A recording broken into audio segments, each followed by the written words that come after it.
Hi everyone, and welcome back to Calligraphy Masters podcast. Today's episode is super exciting for me. As you can see, I'm not in my usual background at home. Today I'm with a very good friend of mine. He's like a brother to me, and he's the guy which we started this podcast with, the guest of the first episode.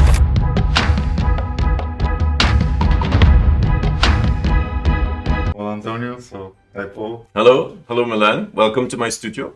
Yeah. Welcome to my filming cage. It's good to be here because last time I visited you, the studio was not here. No, it wasn't. It was in London and now it's in Setúbal, Portugal. Yes. Do you prefer this studio or the previous one? I loved the previous studio because when I moved into it, I had to sort of make it my own space. And I had so much stuff. And I loved the fact that it was nice and long. But then when COVID happened and I had to start changing so that I could film online, it became a bit of a problem because I just didn't have the facility to... Well, first of all, I didn't understand how to set up cameras and lights for filming. And then I still don't. No, it only looks like it. No, it looks great. And then I tried different formats. But when we were moving here, because the entire downstairs was empty, we thought through how this could work. And, setting up the background. Because whilst I'm teaching, I use these tools whilst I'm teaching, I have the tools that I'm working on.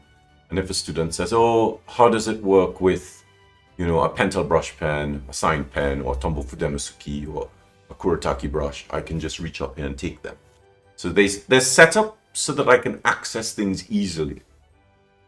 Of course, what you can see, but they can't see, is there shelves here, and there's shelves here, and there's shelves here. And there's stuff all around that I have access to.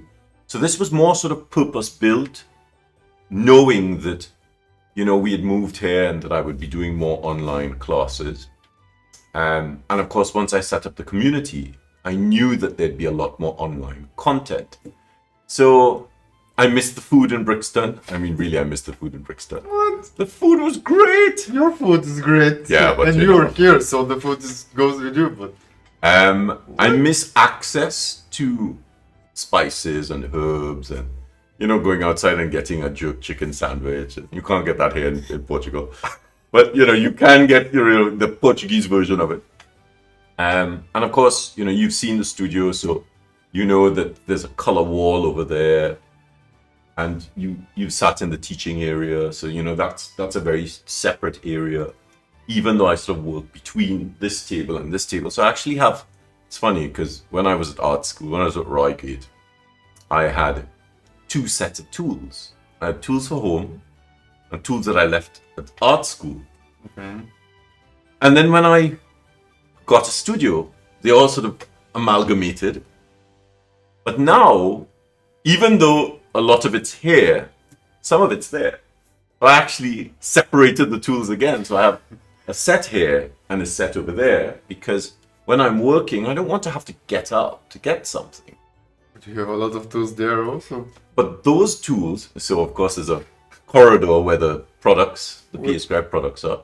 We're actually gonna make a review of the studio. We've done a review of the studio in On London. the other one, yes, of course. So there will be also a review on this studio, but yeah, this will be after the podcast. But that, where the products are, yeah. That takes me into the library. That's where the lining templates live that we send out and other products that we have. And when suppliers send in products to test, they live there until I've tested them. And then they join the sort of products in the studio. Then I go into the library. And of course, if I'm doing research, sometimes I have a big table in there that I research on, but like a shelf table.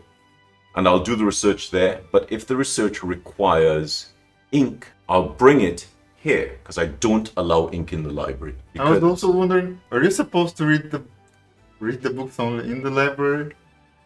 Because when I went there and I was getting a book, I was like, oh, I'm gonna go in the room, and then I was like, oh wait, maybe I'm not allowed to get the book out of because the books can get ink on them. Okay. So, in the library, I will use pencils. like a library, like a normal library.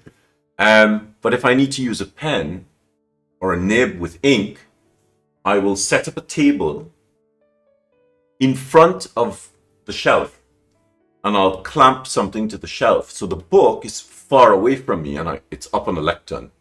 So it's like a scribal studio, you know, you see those videos, those images of scribes, and they have a table, and the table's here, and they have a shelf up here with the book. So the book is nowhere near the writing. And, you know, over the course of the last, I guess, sort of 25 years, my studio space has become more like a scriptorium because I love the history of calligraphy. Yes, you do. And when I'm looking at calligraphic practice, I'm very conscious that the practice is historical. So I go to the source material to look at what happened in the manuscripts. Well, the technology they used was amazing. The desks, the height of the desk to the chair, the fact that the chairs didn't have backs on them so you couldn't lean back, you really had to sit up and concentrate. Placement of the writing parchment on a slanted table with a lectern so that the book they were copying was here, away from the ink. And the more I think about it, the more I sort of recognize that the historical setup of a scriptorium really worked for a calligraphic practice. Now, of course, it's different today because a lot of people write flat. You don't? I don't. I very rarely write completely flat. So my table is a draftsman table, an architect table. It can raise to about here. So I can stand up and work flat at it. It can tilt completely vertically, so I can work at it straight against it. And it can tilt at any angle in between that. But I generally work at about 10 degrees off the horizontal. Because historically, because I'm teaching a lot here, I can see that angle. And sometimes when I'm teaching scripts like Textualis or Fraktur or Batard or Rotunda or any of the Gothic scripts, I'll tilt the table a little bit more. Yeah, it's something because the main reason I'm here is like I was part of your first residential class about copperplate, and before this I never thought, but you mentioned that Fraktur is supposed to be written between 60 to 45 degrees. Yeah, and yes. I think I've never done it. I'm always on a flat surface. So can you explain a bit about those difference in the angles and the scripts for the people? So one of my friends, Jacqueline Austin, who is a paleographer, she did her PhD in paleography on the writing of Roman scripts. Now, a lot of the Roman writing that we have access to are on walls. So if you go to Pompeii or Herculaneum, there are these big posters written on walls with brushes in rustics or capitalis quadrata. So we know the Romans wrote vertically. She did this study on this thing that they had found and images of on sort of stela and tombstones of writers, and they wrote on a pad on their leg. So they'd put their leg up and they'd put the pad on it and they'd lean on it. So they'd stand up, put their leg up on a bench, and so they either wrote vertically or they wrote flat.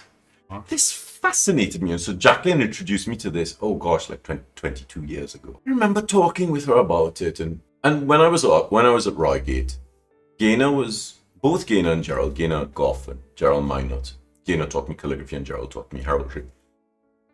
They were very encouraging they were very good at encouraging us to look at illuminated manuscripts. We didn't, I love Gaynor and Gerald they gave me such a gift. And Gaynor always said, I'm not teaching you a script, I'm teaching you how to teach yourself a script. It's kind of like you teach us. Yes, because I recognize that there is no point in me giving you an exemplar and asking you to copy my script. I want you to look at what was done historically, because that's when the script was at its absolute pinnacle. That's where we look. So my research it always starts with the historical material. Now, when we look at illuminated manuscripts, there are a number of things we can look at. You open an illuminated manuscript or a copy of an illuminated manuscript or a facsimile, and you have to make a decision. Am I going to focus on the script? Oh, look at the gilding. Right? And you're just like, oh, look at the gold. Oh, look at this. And you focus on the script. So you need to make a decision. What are you opening this book for? Is it the script? The writing? Is it the rubrications, those capitals in red and blue? Is it the historiated initial, possibly with gold and tooling? What about the illustration in the initial? What about the border decoration and the grotesques and the arabesques that we find in these borders? Is it the acanthus decoration? Is it the filigree work that we see of, versals and Lombardic capitals in these books? So when you open a manuscript, you either decide, okay, today is everything, and tomorrow is one of those. So when I started looking at illuminated manuscripts, I remember sort of thinking, oh, look at this. There's a monk sitting, there's a drawing, a grisaille painting, which is this monochromatic painting. A monk. I could see it in my head. I know exactly where. I could go into the library now and get the book and show you. Of a monk sitting in his, in his robes, in his uncomfortable robes, scratchy cotton, at a desk with a flat area at the front, a little lip at the flat area so things don't roll off, and an angled desk. And the parchment is on the desk, and there are two beads hanging off the edge of the desk with weights on them to hold the parchment in place. And a horn here on a rack, so it rotates in, and it's up, the horn is there, filled with ink, and another curved bracket with a lectern, and the book that he's copying from is there. I thought, wow, look at that technology. They're both kind of the same here. I'm trying, I'm getting there. I have some more stuff to add to. What period is this? Because of course Jackie's PhD was in my head. The Romans wrote vertically or flat. I mean, they must have written, because they were wrote on papyrus. Now, writing on papyrus vertical is a problem, because the ink will just run down. Writing on it at an angle is also an issue, because holding it flat, but maybe writing on it flat is great. So we also have images of, Romans and in frescoes, and they have desks. So you start to understand what kind of technology they used for writing. Mm-hmm. So this grisaille painting of this monk got me thinking, that's odd, because the desk is like this. It's like 60 degrees. Oh, what period is this? Oh, textualis quadrata. So I thought, at art school, we were told to tilt the desk about 30 degrees. And I thought, let me try this at 45 degrees. Tried it at 45, and then I tried it. At 45 works really well for nerve. When you're using a quill, the desk at 60 degrees completely changes the way that gravity pulls the ink from the quill to the parchment. I was like, what? So I started paying attention to what the images were in the manuscripts. If a monk was shown to be doing something, what was the monk doing? How was the monk sitting? If he was holding a quill, how was he holding the quill? So there are paintings of monks in manuscripts holding a quill and holding a pen knife, because the pen knife cut the pen. That's why a pen knife is called a pen knife, because it would cut the pen, right? Okay. And the point of the pen knife, which is curved, would rest just above the monk, where the monk was writing, in order to hold the vellum down in place, because vellum buckles. So there's all of this stuff that when you look at a painting, what are you really seeing? And then there's an aspect of information in a painting that is implicit information, which is it information that you are supposed to know. So if the painting of the hand is off just a little bit, it's okay, because in that period, anybody writing would know this is how you hold a tool. So we have all of this stuff to think about. Well, I think about when I look at a manuscript. So then from there, I started to look at other things. Like, I remember starting to go to antique shows. Because of course, I have some antiques here. I have my quill cutter from the 18th century. What? Yeah.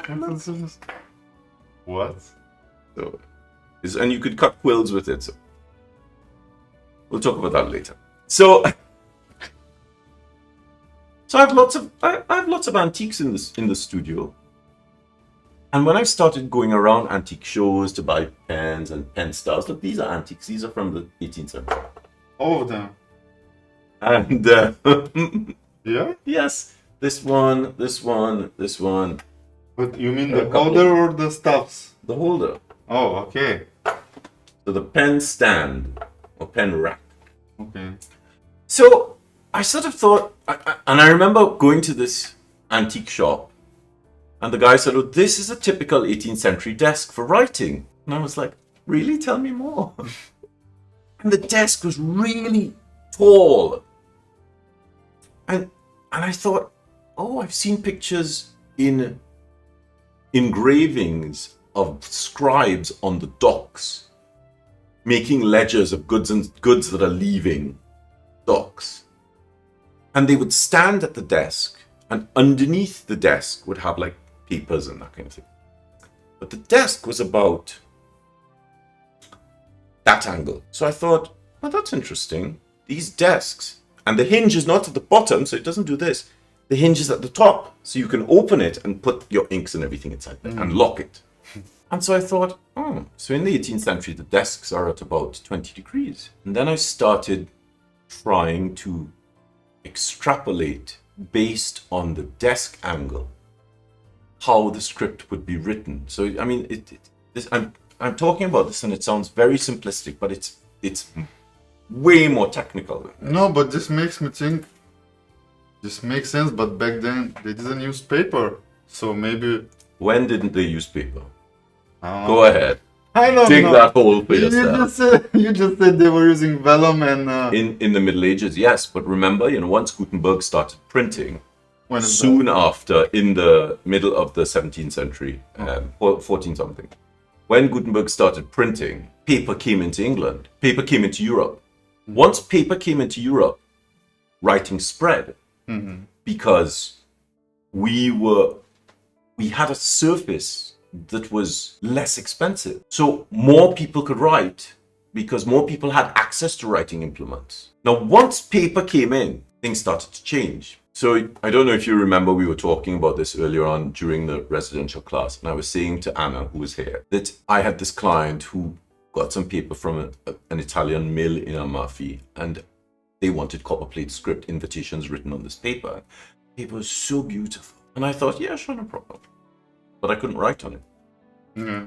Because the Italians did not write copperplate with a pointed flexible tool.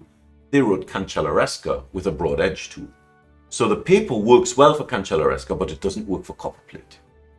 So paper starts to then change depending on the dominant script in that country. So by the time we get to the 18th century, and we're on the docks in England, in Plymouth or in London or Portsmouth, the paper being used to write English roundhand, because they're using quills, was harder than the paper made in Italy that was being used to write cancelleresca corsiva. So not only did the desks change, the paper changed, and the inks changed, and the quills started to change. So there's a lot about the approach to writing that we have to be conscious of, because historically, so good case in point, for all you people out there who do copperplate and say, oh, I do it with an oblique holder. Copperplate script evolves from English roundhand. So in my research, what I've come up with is, when I talk about copperplate script, I talk about the script. started by Lucas Matereau and Louis Barbedor in France, roughly around 1600. The script makes its way to England. It's affected by the Dutch scripts because the aristocracy are linked to the Orange Crown in the Netherlands. So there's a Dutch script circulating. Elizabeth I's tutor was trained in Italy and came back. As a child, she learned Bastard Secretary, which was the script written in England at the time. But as a teenager, she started writing an English italic script, which is not Cancelleresco. It's based on Cancelleresco. So English italic actually starts, in Elizabeth I's period. So you then have this confluence of a bastardized version of Cancelleresco Corsiva written by Barbedor and Matereau in France, and their copybooks make it to England. And then you have the Bastard Secretary script, which uses a bit of pressure because the quill is cut differently, blended with a Flemish script and a Cancelleresco script, and magically English roundhand evolves out of that. So when I talk about copperplate, I start at 1604 with this proto-English roundhand script. Around 1620 to 1640, English roundhand effervesces out of this mixture, and the English writing masters start producing this script. Around this time, you also have Italienne, you have the Italian hand, you have lots of little versions coming up. This propagates throughout history by the English writing masters. And so I stop calling English roundhand, and I start calling it copperplate around 1850, because around 1850, we now have pointed flexible metal nibs en masse, so more people are using them. And this is when the script starts to become more similar to the shape an engraver's burin will produce. Now, copperplate script was not written with an oblique holder. Full stop. English copperplate is not written with an oblique holder. Oh, but so many people write it with oblique holder. Yes, because they don't know better. People have said to me, I told you that I had a guy say, no, but it was written with an oblique holder. And I said, have you ever seen an oblique quill? Did you think geese have feathers like this? No. And he was like, oh yeah, you're right. The oblique holder really only came in with Spencerian script. And of course, the Americans developed a different set of copperplate scripts. So we have both engravers and engrossers scripts, which are different. They are not the same script. And they are also not the same as English copperplate. And then, of course, you have Zenarian copperplate as well, but we're not really going into this. This is not a copperplate discussion, right? The technology, meaning the tools and materials and, the desks and the chairs and the paper and the ink, all of this is considered the technology. The technology that we had access to changes, and as it changes, the scripts change as well. Understanding how the historical scripts were written, what they were written with. Lots of people use iron gall ink for copperplate, which is great. But iron gall ink was really used for English roundhand with a quill. Okay. If you use iron gall ink with a nib, the ferric oxide in the iron gall corrodes the tip of the nib. So, people say, how long does the nib last? I say, well, it depends on the ink you're using. And that's quite a surprise. They're like, oh, I love writing in iron gall ink because it's so thin and you get these beautiful hairlines. You only get the beautiful hairlines for half a page. Because then the ferric oxide starts to corrode that beautiful fine tip. The technology we use really influences the way that the script develops. Engravers and engrossers, when you look at it carefully, you'll see that they're just off the 55, because the oblique holder has a tendency to flatten the script, flatten the line of universal beauty, because it really works well for the asymmetrical line of universal beauty you find in Spencerian script. So when we look at a historical script, are we trying to emulate what was done historically? Or are we trying to do our version, our contemporary version of it? It's a really important consideration. It's something that I've been grappling with for the last 10 years, and it's something that I'm really sort of starting to become a little bit more vocal about, because I've done enough research on it to question these kinds of things. The point of my question was, in general, is it wrong to write on a flat surface? And is it just for certain scripts, or it doesn't matter? Like, I would suggest you try it. And I can guarantee that once you try it, you'll be like, oh, I need an angle board. Because it dramatically changes the way in which the script works. Okay, so let's look at it from a really technical point. When you are writing flat, yeah. What is the first problem? Think carefully. Like, this is confusing me already. Like, what do you mean? What's the first problem you encounter when you're writing flat, when you're trying to write flat? I usually write flat. Okay, what are some of the... Okay, so My problems are with the posture, which I hope I won't have anymore, because now I have to stay straight. Okay. But what about the arm movement? Did you use a lot of whole arm movement when you were writing flat? oh, I've been trying to use it like maybe the last year or something, since we've spoke about it, but before this, I guess not really. When you're writing at an angled board, the hand is not on the board. The hand's here. Okay. The board's here. You're not like this. You're not leaning on the angled board. You are sitting away from it. And what's touching the board is the hand, not the arm. So all of this is supported in the air. So when you make a downstroke, you can't do this. You really have to do that. So immediately, the angled board starts to encourage you to use your arm. Now, if you're doing something like fracture, you go 1 and 2 and 3 and 4 and 5 and 6 and 7 for an A.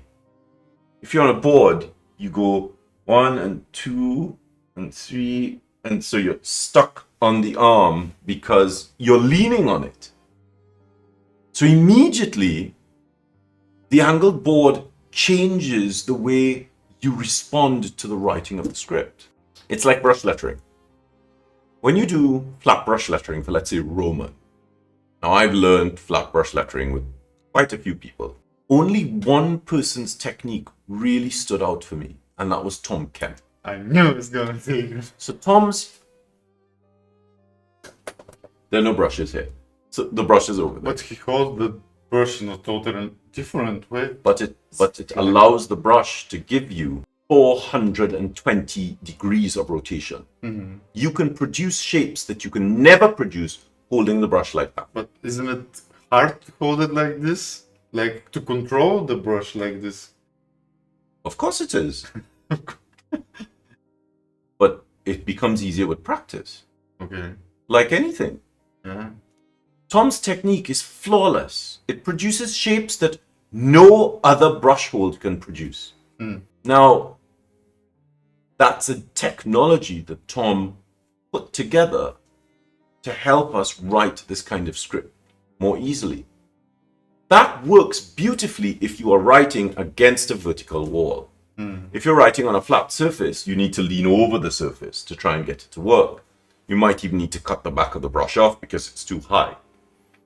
But it's made for that. It's made for working on a flat surface. Similarly, when you're working on something like Spencerian script, you really want the desk to be at about 5 degrees. And How many degrees is this? this is about 20. Yeah. When you're rolling on that muscle, on this muscle, you're gliding on the surface. If the desk is any steeper than that, the hand is not doing this, it's doing this. It's going up and down rather than around.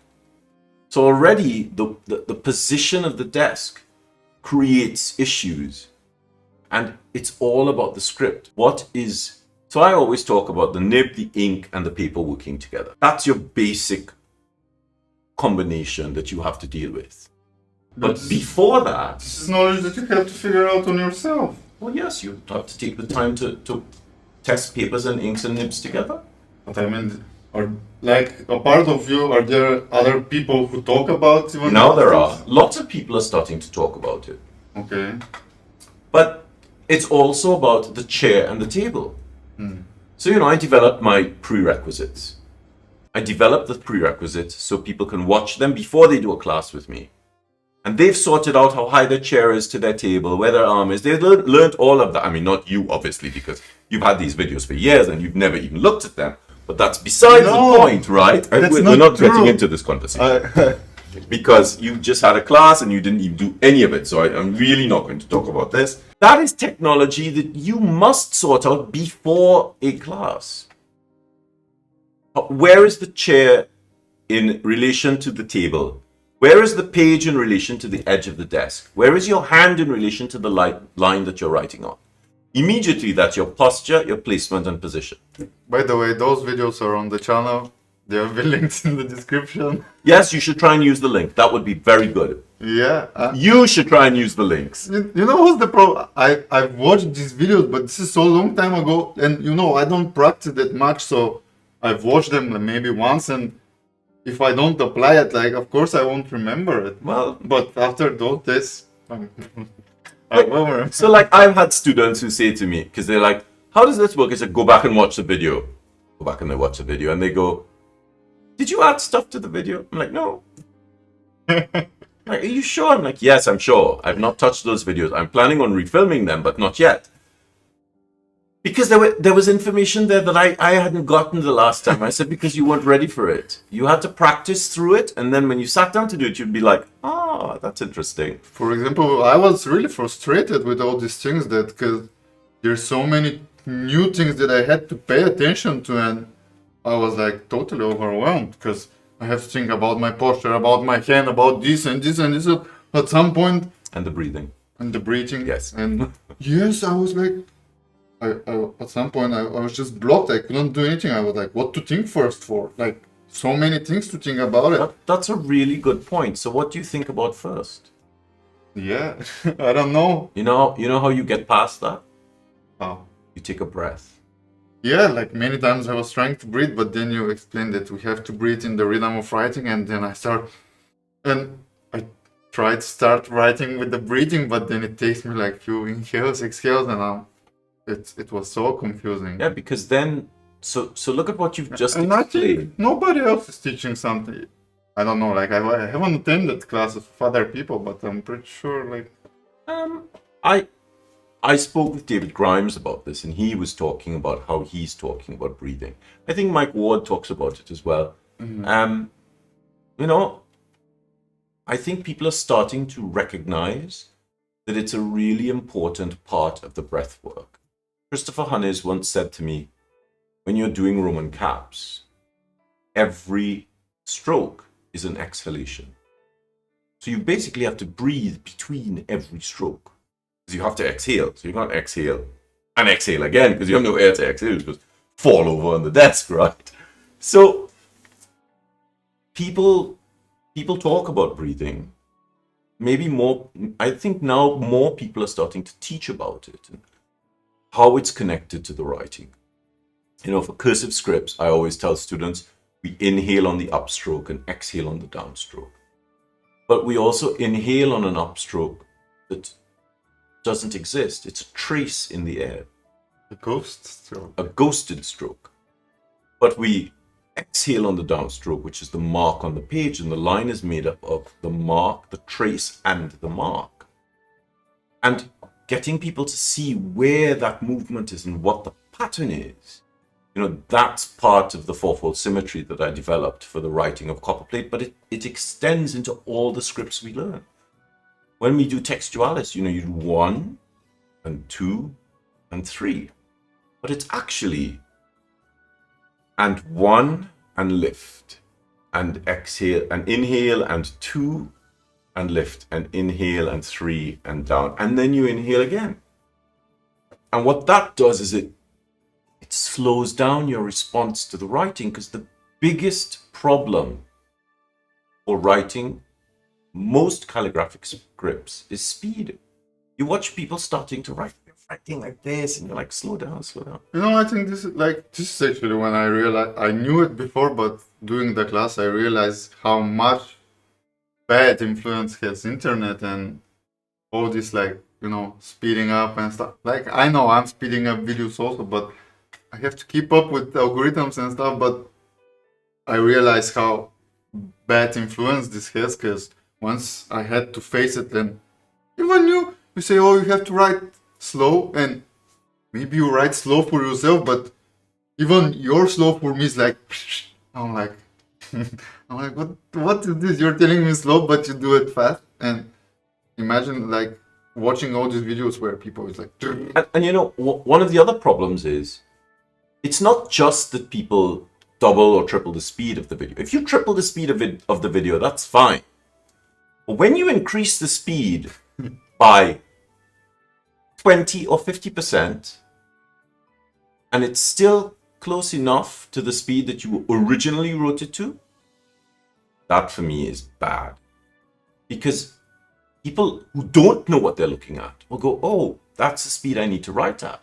So, you either post it as a real-time video, or you post it as 4 or 5 times the speed.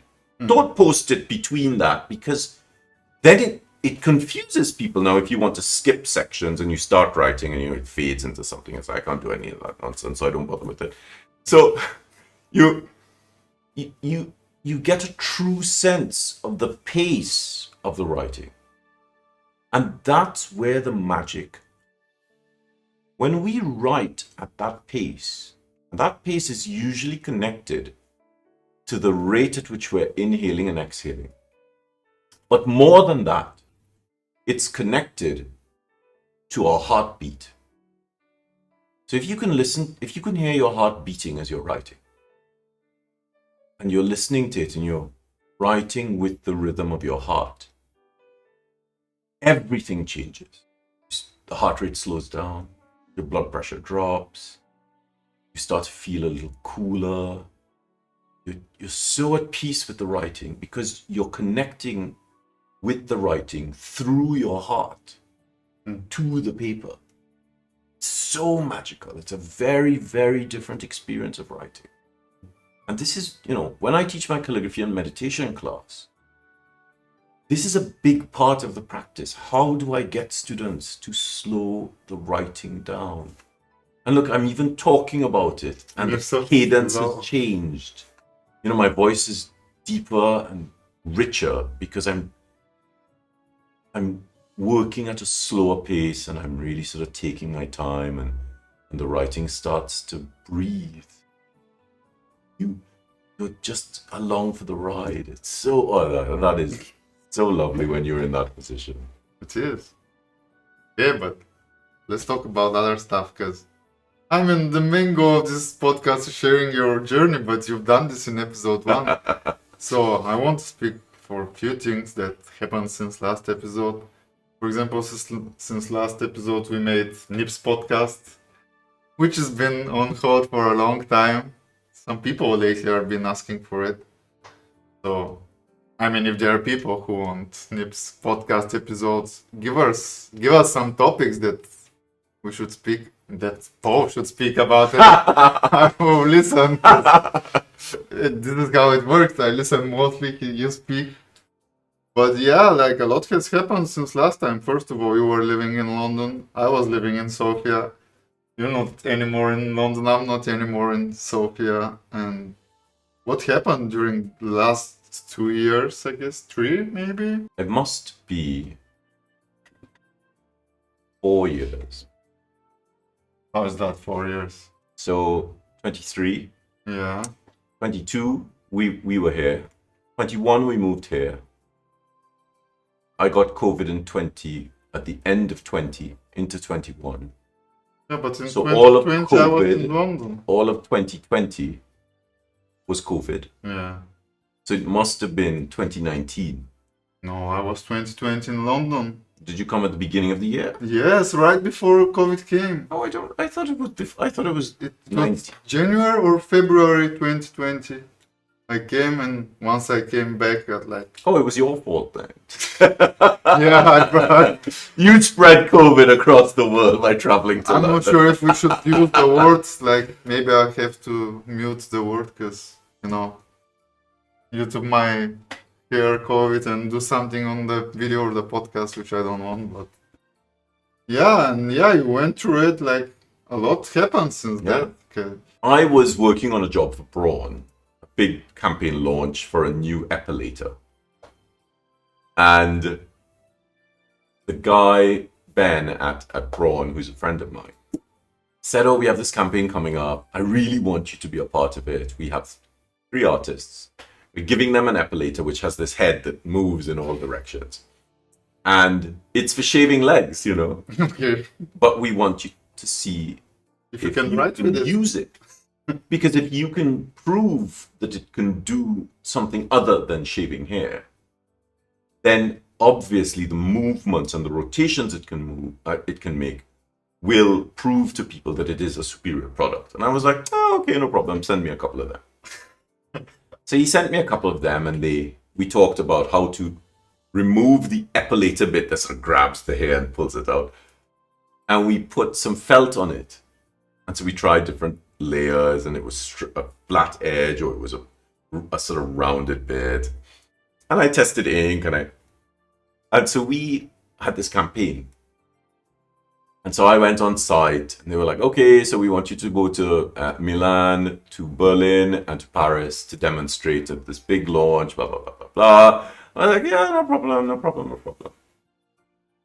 So I went on site at a house in London, and we set up lots of windows and big sheets of paper, and I was writing with different materials, showing how calligraphically we write, and how this epilator moves very much like the tools we use, but it has a nice range of movement. And I'll be honest with you, to start with, I thought, "Oh, this is just a load of crap. This is just nonsense. It won't work." And as soon as I got the epilator with the head on it and we were working, I was just like, "This is brilliant." And it worked so beautifully.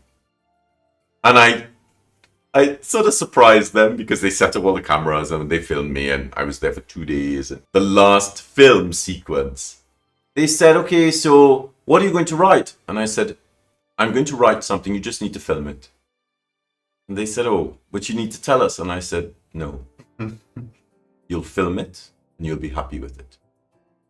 And they were just like, "Okay, this guy is crazy."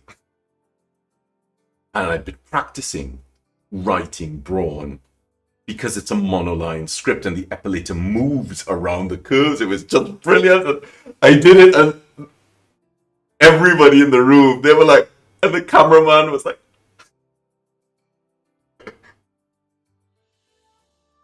and then the director went, "Cut!" And everyone, "Oh my God, look at it! Oh my!" And then picked it up. It was really funny. And so I said to the woman managing the project, I said, "It's Tuesday. You want me to go to Berlin on Monday? What's going on?" She said, "They'll get back to you." I said, "Well, I need to pack. I have to go to the studio. I have to pack up my art bin. I have to send stuff ahead of time because I can't fly with these materials. They're too dangerous." I mean, you've seen my art bin. You imagine turning up at a flight and running that through security. They'll put you in jail. So she said, "We'll get back to you. We'll get back to you." So on Friday, I sent an email to the organizers of the event, and I said, "I need to know what's happening." And then on Saturday, Berlin closed its borders. Oh. And so they called me and they said, "We were actually trying to get you to fly today. And if you ended up in Berlin, you would be stuck." She said, "I'll let you know about Milan." No, it was Florence. Florence and... Florence? I think, no, it was Milan. Milan, I'll let you know about Milan and Paris. And on Monday, she just sent an email to say, "Okay, so France and Italy have closed their borders." And we had this big brainstorming project, this big brainstorming meeting to discuss how we could do this over Zoom. And so Zoom then became this really important part of our lives. Yeah. And Tim and I were talking, and Tim said, because he was a director at Topshop, he came home, and of course, all these big brands were getting information that the general public were not really getting. Tim came home and he said, so, you know what's happening in Italy? I said, yo, these people are dying. He said, okay, so we were told that they're going to send us home for a couple of weeks and it'll be fine. I said, but if they're sending you home and they're closing for a couple of weeks, then what's going to happen? He said, well, you might want to go to the studio and bring some stuff home. So I was like, okay. So I went to the studio, packed up a couple of boxes, some shelves and bricks and books and pens and stuff. And I brought it home and I took over the dining room table and I built this like upwards on the dining room table. And then we went into lockdown in England. And we couldn't go out and I couldn't go to the studio.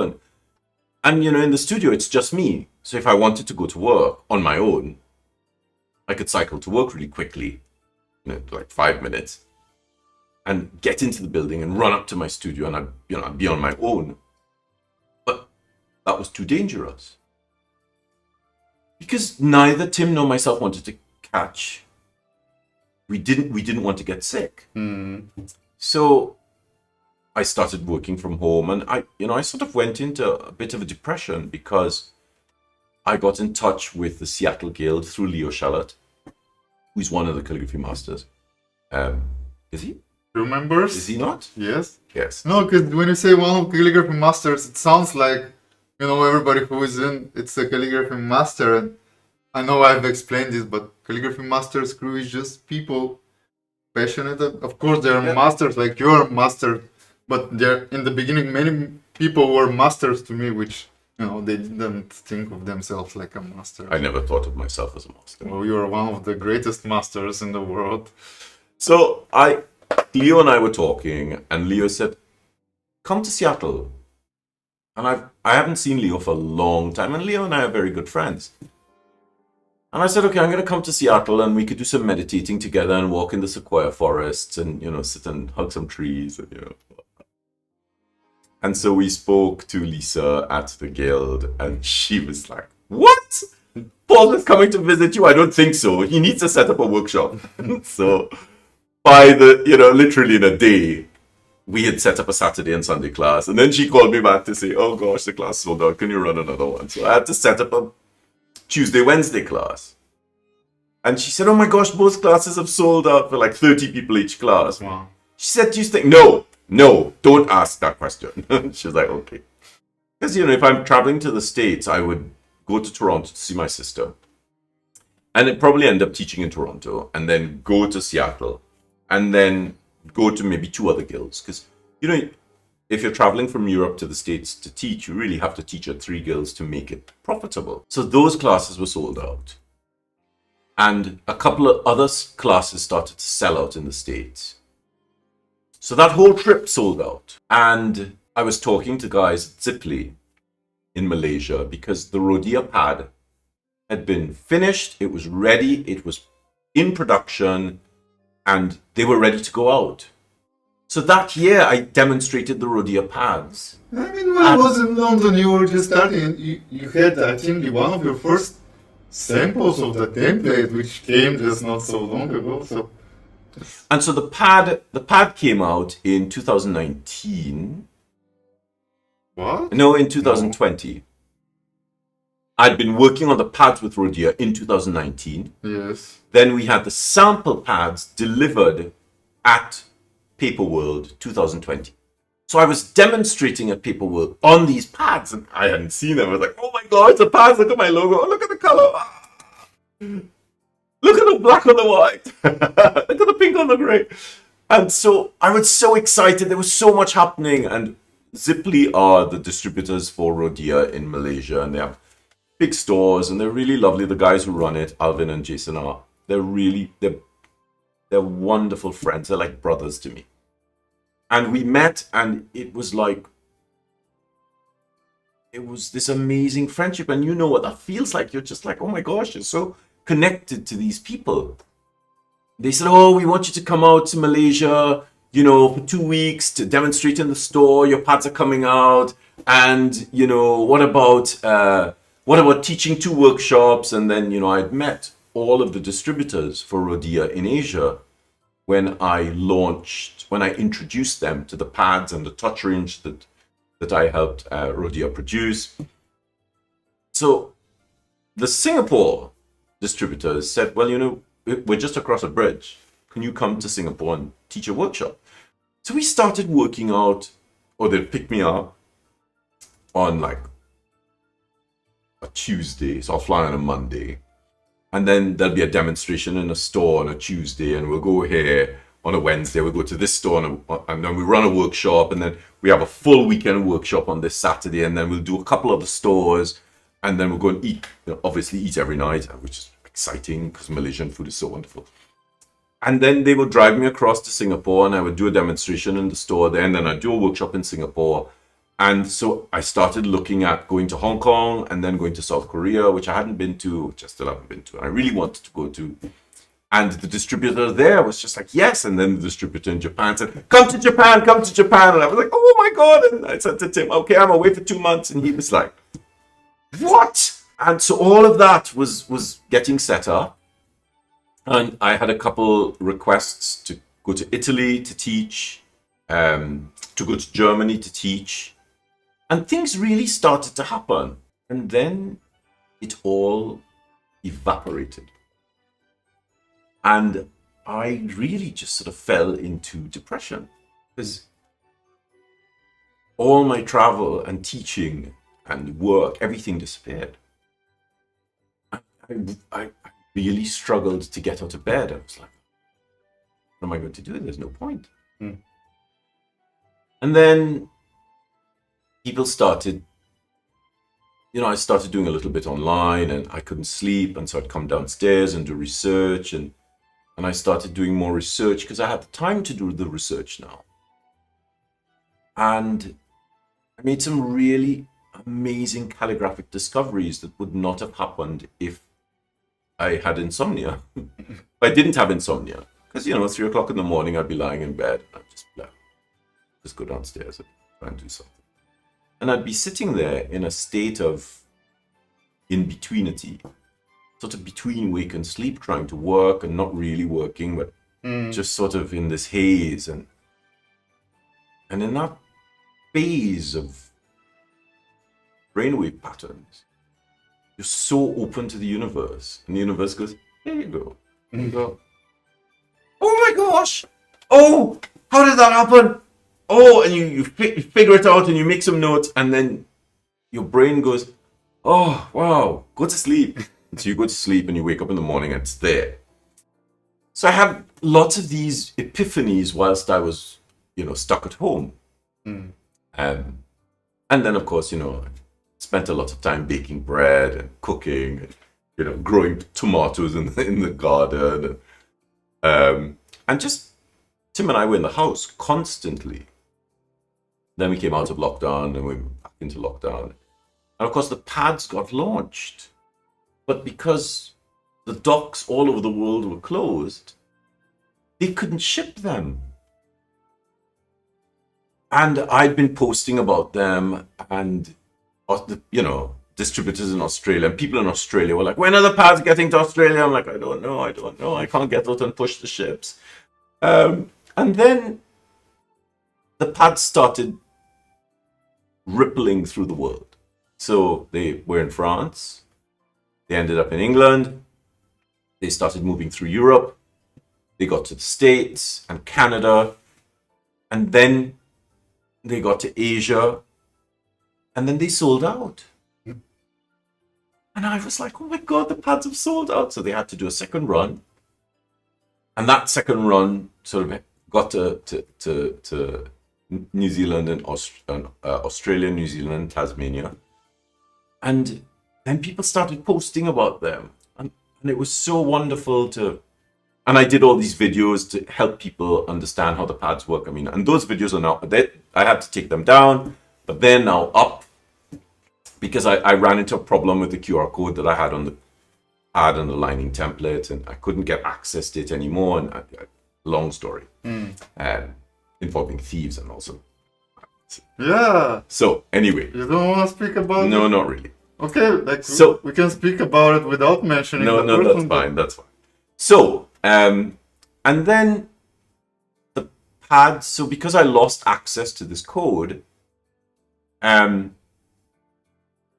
I had to take them down, and then, I mean, that happened much later on. So I did all these videos, and the videos, people were using the videos, and they were posting about it. And then we came out of lockdown the first time, and I wrote to people like Pentel and Faber-Castell and Derwent and Faber-Castell and Derwent and Maviucida and Moloto and Kurtaki and who are these by? I think these are Derwent as well. Oh, yeah, who are these by? Derwent, yeah.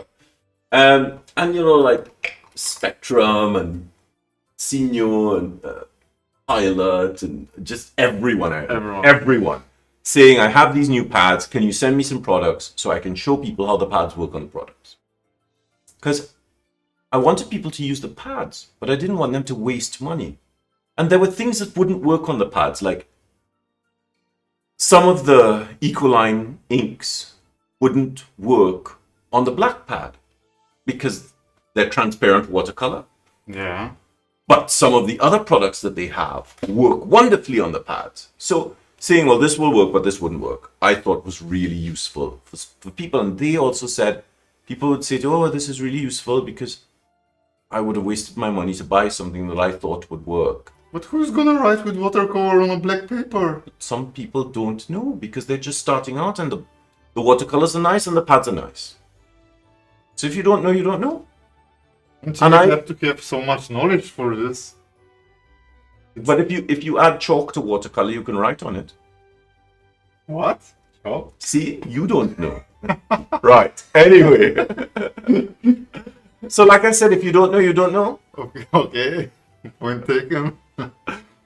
And so I started making these videos, and I was like, oh, the pads and this and that and the other. And then I thought, I said to Rodia, so the pads are at 6 months. So remember, I did an absolute mountain of research. I sent out a message on Instagram, on YouTube and Facebook, and my newsletter list saying, what scripts do you write? What size do you write them at? And what nibs do you use?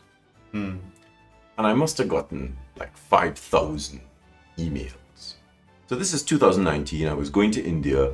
I collated everything and I put it in an Excel spreadsheet. So I was like, script, X number of people, X height, da da da da, nib, da da da da da da. I collated all of this. I spent literally the whole flight to India doing this. And at the end of the flight, I worked out that the best height that my followers work at is 6 millimeters. And a lot of people do copperplate, italic, and textualis and fractal. And if you double it up, you get 12 millimeters. So I thought 6 millimeters is the height I want to do this at. And so that's how the pad is at 6 millimeters. So once the pads were out, remember, the pad says calligraphy, practice, and correspondence. Because I wanted people to use the pads, not just for practicing calligraphy.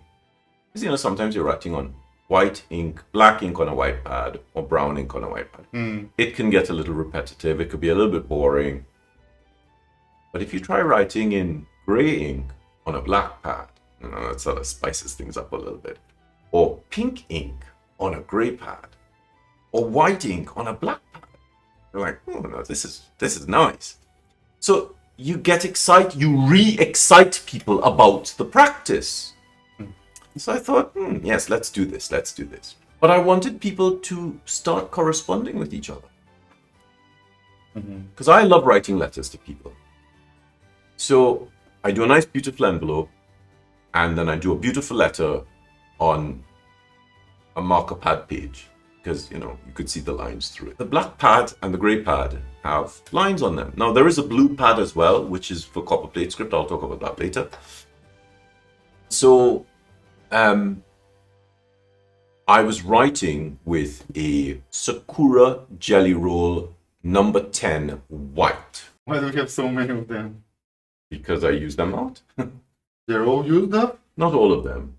But the ones that I don't use, I use. The ones that I don't use, they're facing front. Stop touching them. The ones that are completely used up are great for embossing. So anyway, I'm writing with it because I like writing with a fine pen. So I love the Sakura 05 nib. But 6mm is too tall for it. So I called Radia up and I said, "Hi guys." And they're like, "Oh my god, the pads are doing really well." I was like, "Oh, that's great, that's great. Do you think you could make a pad at like 3mm as well with a 55-degree line?" They were like, "Really, Paul? Seriously?" It's like, "Okay, sorry, bye." And I hung up the phone. So I started to think, how can I halve the line? How can I halve the lines on the pad so that I can make them so that you can write letters on them? So if you're writing Parma script is really difficult to write at 6mm, but it's really nice to write at 3mm. Is it easy to learn? Parma, yeah, it's easy to learn. I have a great way to learn Parma. You do my monoline italic, and then you do the variant that teaches you the slant, and then it translates into Parma. It's really great. Anyway, so I started to think about how do I produce something, a ruler, a template that generates a half line. Now, Rhodia are absolutely wonderful because their cutting and printing is phenomenal. So when they print, the lines really are at 6mm. Now, the idea behind the pad was to have a black pad with black lines because they're black pads with white lines on them, and I'm just like, no, I prefer black line. And a gray pad with gray lines. So when you take a picture of the pad of something on the page, the lines disappear because that's all that matters for Instagram, right? Because the algorithm is the ruling factor behind our lives. This is why we're alive, right? So these lines are very faint. And Rhodia did such an excellent job of printing so finely. And they are 6mm apart. So I measured them, I did a couple tests, I took some sample pages, top, middle, bottom of different pads, and I measured them to make sure that they were all really 6mm apart. Because in the printing they could shift. Okay. So I knew that Rhodia had done an exceptional job at this. So I knew that if I made a ruler of some kind that had cuts in it at 3mm apart, I could drop it on the pad and it would line up. And immediately it would halve the 6mm lines. So you could use it for correspondence. Now, of course, in 2020 at Paper World, I met with the guys at Sakura.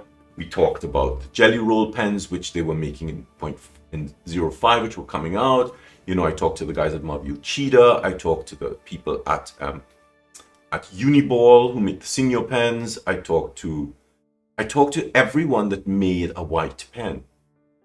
And more white pens were coming out. So I thought, this is great. Derwent was starting to make white.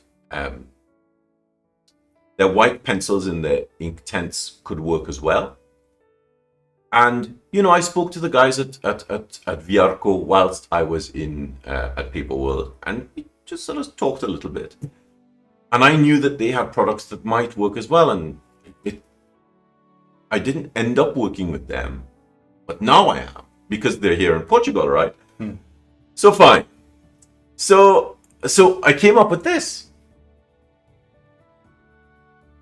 So that's the lining template. And so the template has cuts in it. So you can see my fingernail through it. So if you drop this on the pad, every other line is halved and you just rule up. And then I thought, if you want to write copper plate, what do you do? So the columns all have lines in it, and you can turn the straight lines so they line up on either side of the pad. So that's 55 there, and that's 55.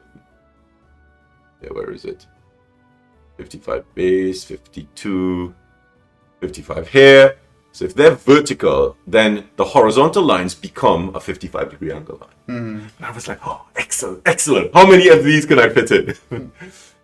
So then that was made, and I thought, I'm going to try and make 100 because I'm not going to make 1,000.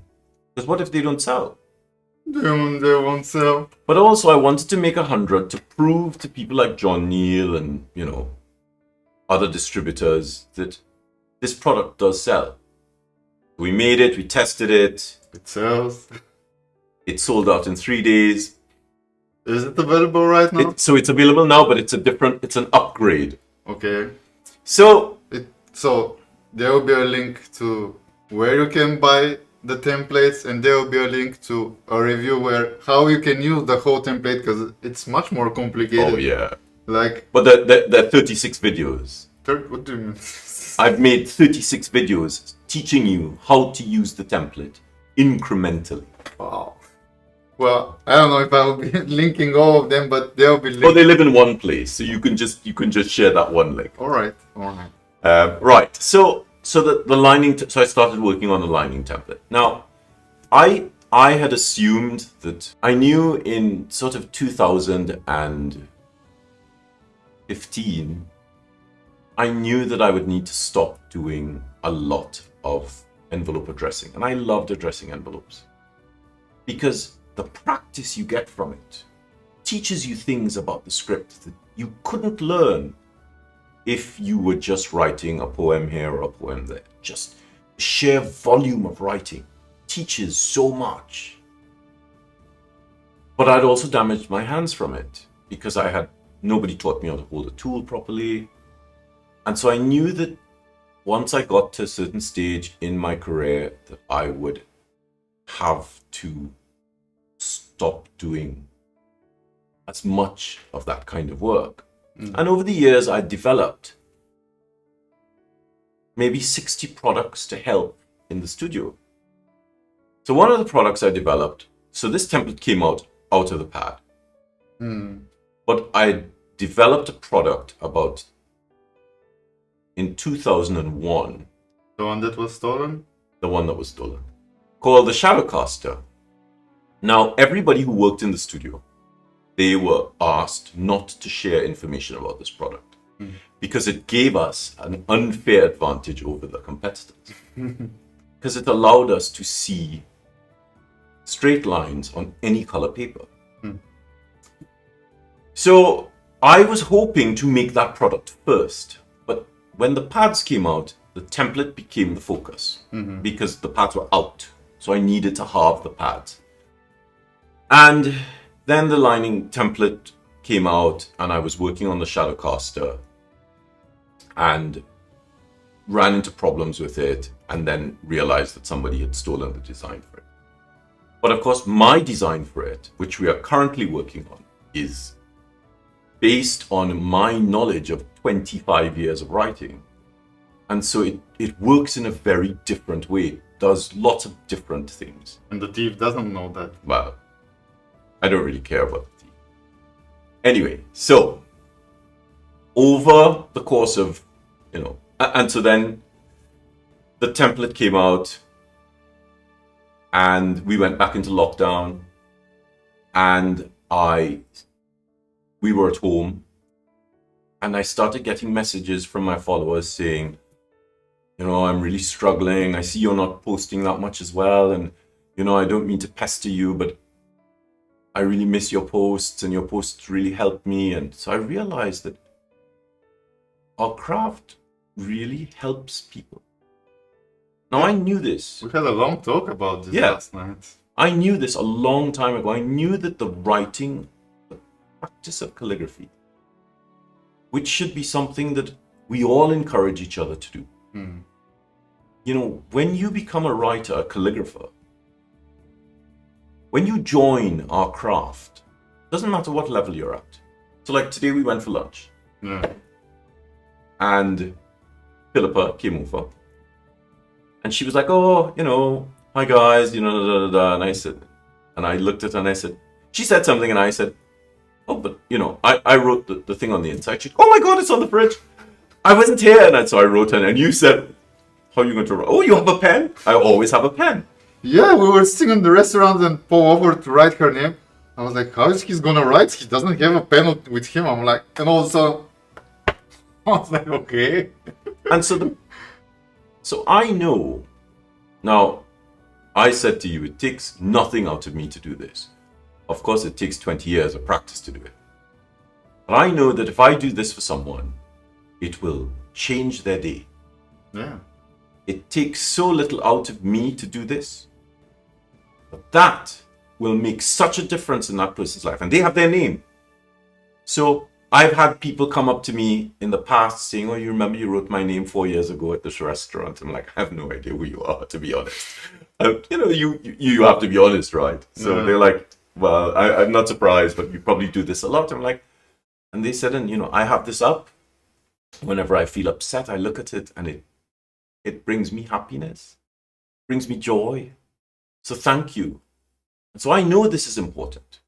So I've told my followers, always try to have something to write people's names, because it will do something for that person that you cannot imagine. But not everybody can write like you, Paul. No, but if you start doing calligraphy, right, chances are you can write better than the person who is in the restaurant serving you. And just that act of kindness can make a real difference in somebody's life.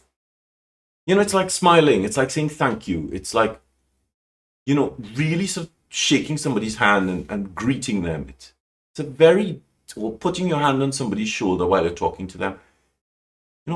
When people are serving us, when they're looking after us, when people are bringing food for us, that's sustenance. We have to pay them back in that sustenance. And by giving this little bit of magic, you have no idea how this is going to affect someone. Tim and I have amazing stories of doing this. We were in a restaurant in London once, and the waitress obviously looked like she was having a hard day. And I asked her name, and at the end of the day, I wrote her name and I gave it to her. She burst into tears and she ran off. And when we were leaving, she had finished her shift. She waited downstairs for us. And she said, oh my gosh, I've been having a terrible, terrible week. She said, I saw this and everything changed. She said, and someone cared. Someone really cared. And she said, you didn't just care. You look at this. This is amazing. She said, my whole week was terrible and now it's all good. I was like, sorry you're having a terrible week. And we, as a group of people writing, we can make this difference in people's lives. Calligraphy isn't for you. It's not just for you. If you're doing calligraphy, you have a responsibility to share that with other people, to teach, to help. This is, you weren't called to calligraphy to be stingy with it. You were called to calligraphy so you can share this craft. Yeah. And so, where was I? What was I talking about? I got lost a bit. And so, the practice of writing, working with the template, made me realize, okay, so I want people to start writing letters to each other in different colors. When the pads came out, I spent a day and I wrote a letter. But to my mother. I'm confused. Wait. Let me finish. So Rodia sent me a box of pads, right? Like 40 pads. I was like, oh my God.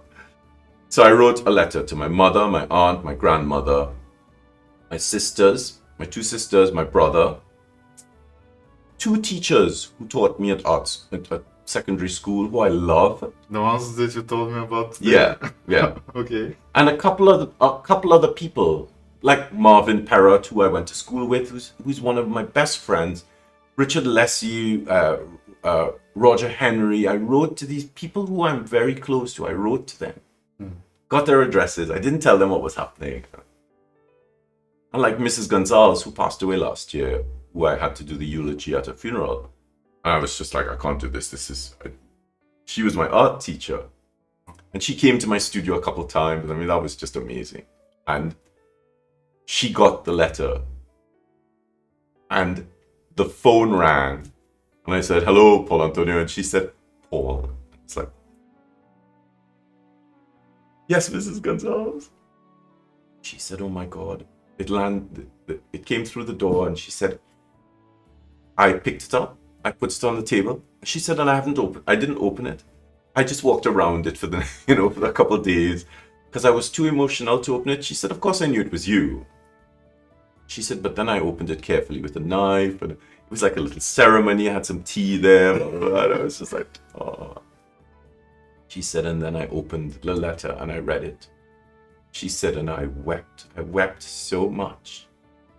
As I said, I want you to know how much I love you, cherish you, and appreciate all you did for me as an art teacher. And this I'm writing to you on one of the first pages out of my black pad, my PA Scribe Rhodia pad. This is my own invention. And she said, I was reading it and I ruined it because the tears. And I started laughing with her on the phone. And I said, I'll send you another letter. And that's what the writing can do. Mm. So, when we were at home and I was getting these messages, Tim said, why don't you do something? So I started doing a live at 3 where I'd sit and write and just talk to people. Mm-hmm. And there'd be hundreds of people on this live chatting and asking questions, and I'd, answer them. Talking about the lives on Instagram? The Instagram lives during lockdown. Yeah. And then Tim said, why don't you do a meditation live at 5? Now, remember, at home, where the meditation live, where we set up, was in the living room. Tim would sit over there and sort of monitor what was happening. Right behind me would be my table of crystals. Mm-hmm.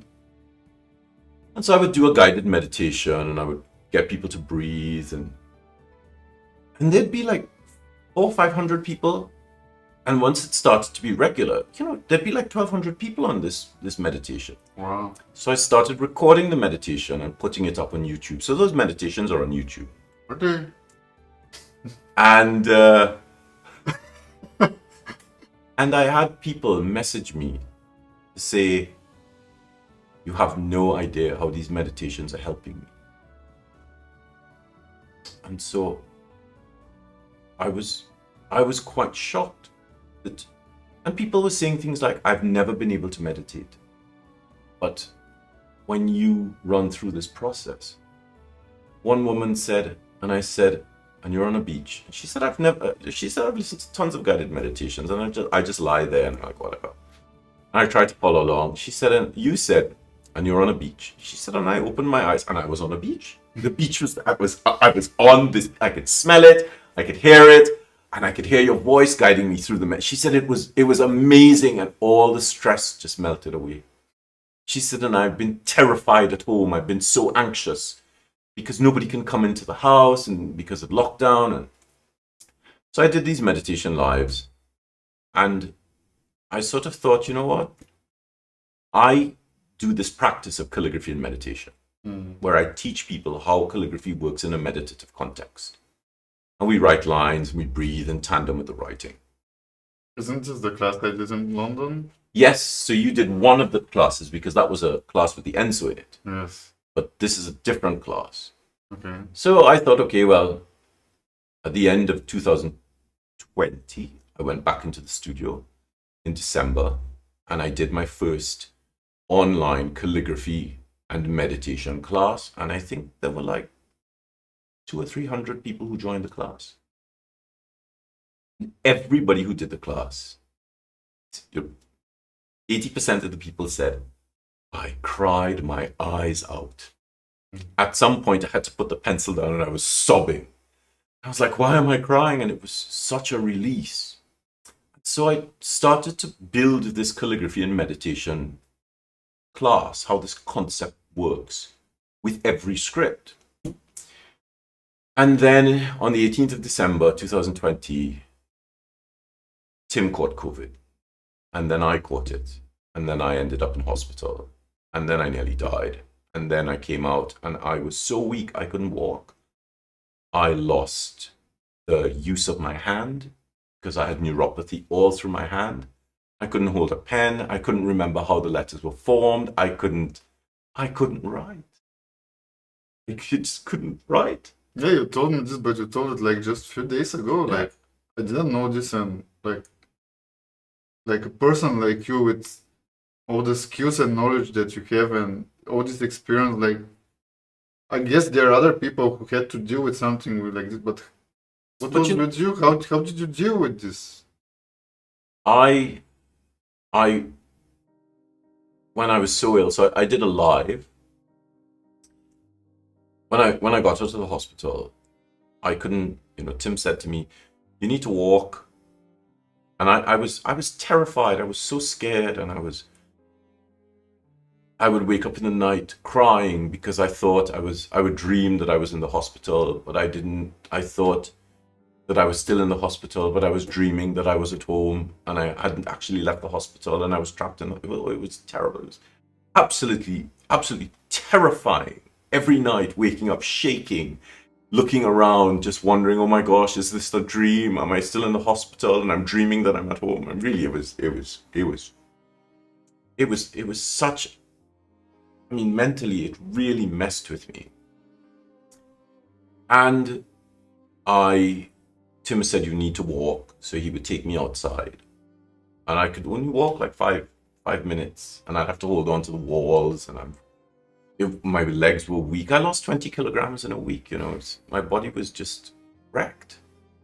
And then eventually we could walk around the block, the block would take, it was a 10-minute walk, it would take an hour. And Tim was ill as well, but he was getting better. I was so ill. And the doctor said to me, you need to find something to connect yourself back to your life. And I said to him, I need to see my books. I need to be around my tools. Please, can we go to the studio? And he said, I know you think the studio is a 15-minute walk away. He said, but it'll take us 2 hours. He said, and then we have to walk back because we didn't want to get in a taxi.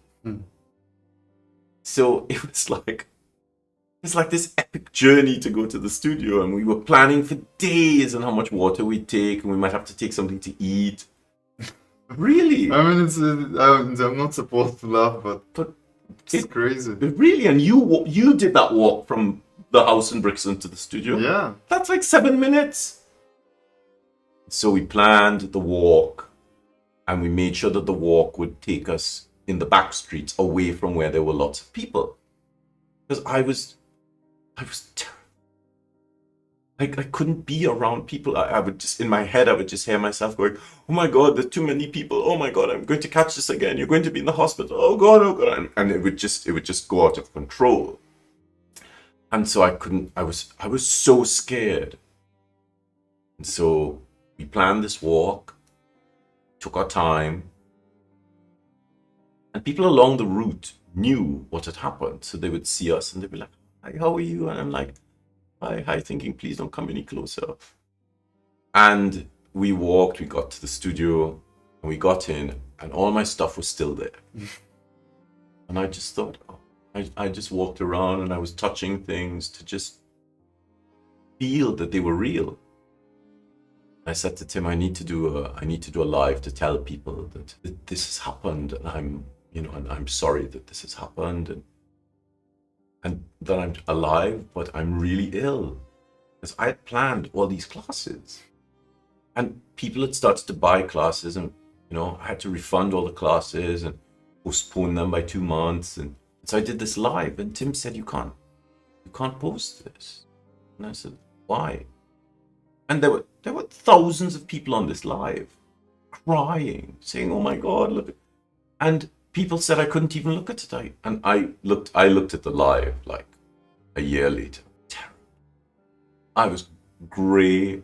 I couldn't breathe. I was really thin, and I was so weak. And lots of people said to me, because of you, I started taking this seriously. And so that caused a huge problem for me, because I was too weak. I couldn't teach. I couldn't talk. But I needed to start back connecting to calligraphy. And so So after about a month, Tim let me go into the studio more regularly. I could walk a little bit further. But I would leave home at 9 and I would get to the studio at 9:45, and I'd be exhausted. And I would walk past the table and I wouldn't even look at the table. The table was there and I'd walk past it and I'd look over there because I was so afraid of the table. And one day I sat down and I thought, okay, just these are your things. They love you. Just sit and do some writing. And I sat down. And when I started learning copperplate at the age of 9, my copperplate at 9 was not this bad. I mean, this was terrible.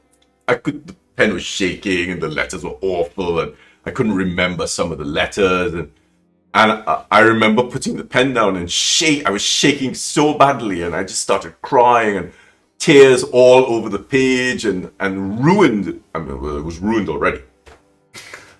But then it took another sort of 3 weeks and I said, okay, what? Hundreds of thousands of people. You can teach yourself this script from scratch. And I basically had to start over from scratch. How I held the tool. So I had to look at the prerequisites video again because I couldn't remember them. I had to look at them and try and I'm watching myself and I'm trying to mimic what I'm doing in the videos because my body would not remember it. And so I basically re-taught myself to write from scratch. And so when I look at my script before COVID, it's different because it was an innate thing that I was connected to. And after COVID, it was something that I had to teach myself to do. And I started to think, oh my gosh. And I remember going on Instagram and being so upset and I was so apologetic and I was saying to my followers, I am so sorry. I owe you guys an apology. I've just realized that, so many of you come to calligraphy having pre-existing conditions. And we as calligraphy teachers, we don't consider this because we've not been through it. And things like, how do you do calligraphy when you're coming back to it after an illness?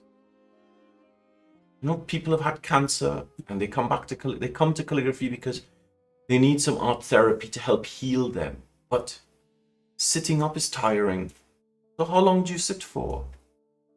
How do you write? How do you hold the tool? How do you give yourself the space to not be angry because you can't form the shape? How do you do all of this? And so I'm sort of grateful for what happened because it gave me a very different perspective on how those of you who are healthy, how you need to think that people who have pre-existing conditions, something you think that is easy, is not easy for somebody with a problem. And I was talking to Becca at, the Happily Ever Craft about this because she has multiple sclerosis. And she and I were talking about this and she said, it was terrible. It was, I spoke to Rachel Yallop about it and she'd had a health problem and it really affected the way that she wrote. And I sort of wrote online and I was talking quite freely about it. And I had so many people write into me. I thought, wow. And I had a lot of people write into me to say, thank you for being so honest. Because people don't realize what a problem this is. They don't recognize how difficult it is when you have a pre-existing condition. And you don't. Really, if you're healthy, you never think about it. Of course not. But when because, I have great posture. Yes, you do. But after COVID, I couldn't sit up. I could not sit up. My lungs were so weak. My muscles were weak. I couldn't hold the tool for long.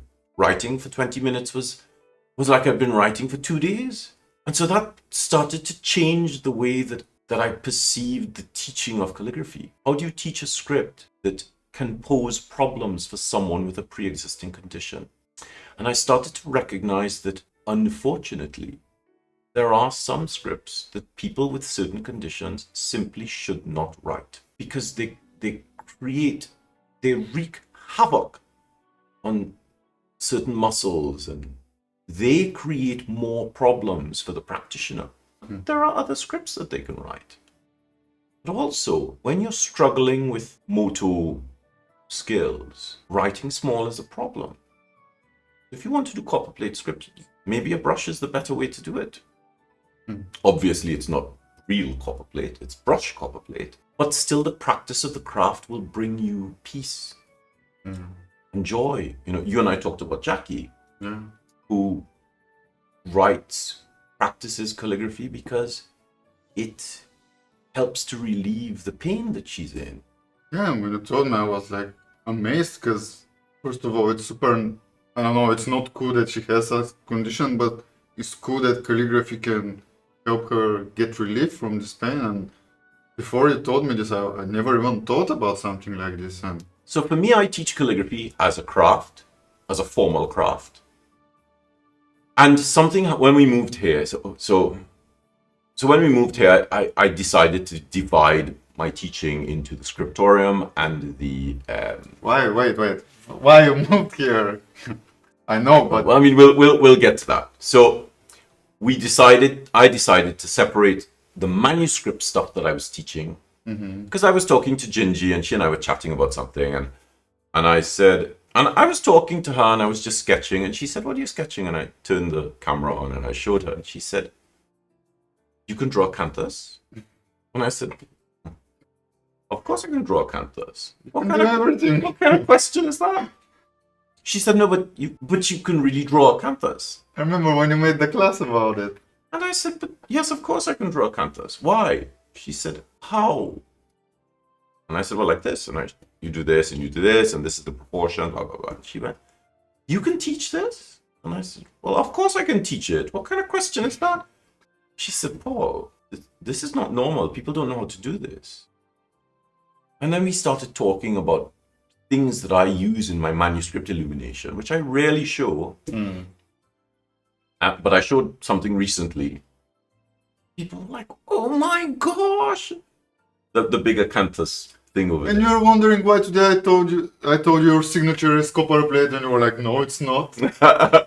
So Gingy encouraged me to set up the manuscript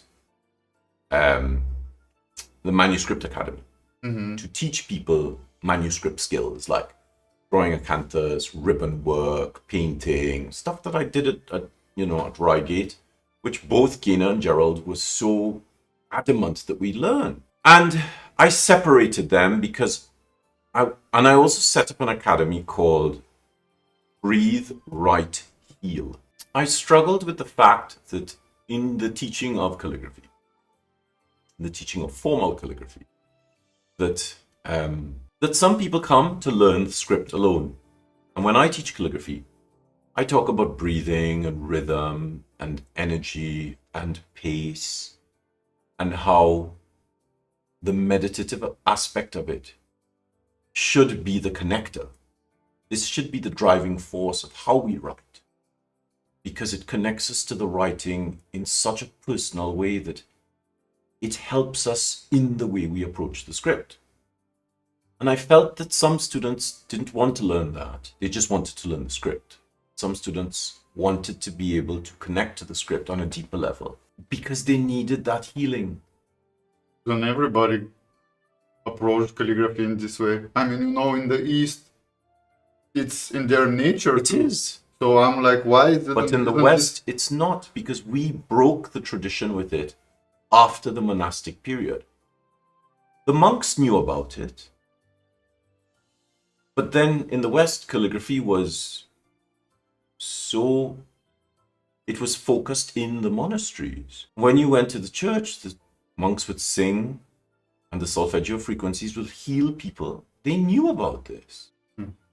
We lost that tradition because writing then went into the universities and it went from sacred into secular. In the East, it has always remained as sacred. And so I separated my practice, calligraphic practice, my manuscript practice, and my healing practice. And I really struggled with it because it took me a while to realize that people come to me to learn from me because of the way that I approach it. And so when I really grappled with this for a while, how do I do this? And then I decided, you know what? We were moving to Zenler, this new platform where the school would set up, and I found the platform a little bit more intuitive. It would work better.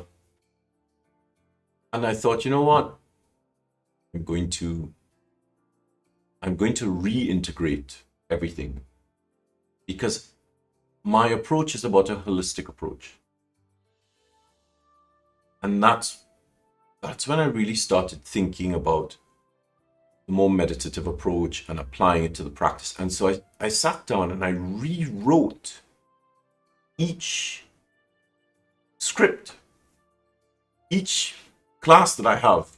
I've rewritten the entire workbook on it, and I'm going to start refilming it so that it has this meditative aspect to it, because that's where the healing lies. That's where the peace in the practice comes from, not from keeping it separate. And this is how I teach. So, I needed to reconnect with myself, and, being ill affected me in that way. It separated me out of myself because I was afraid. And so we're in London, and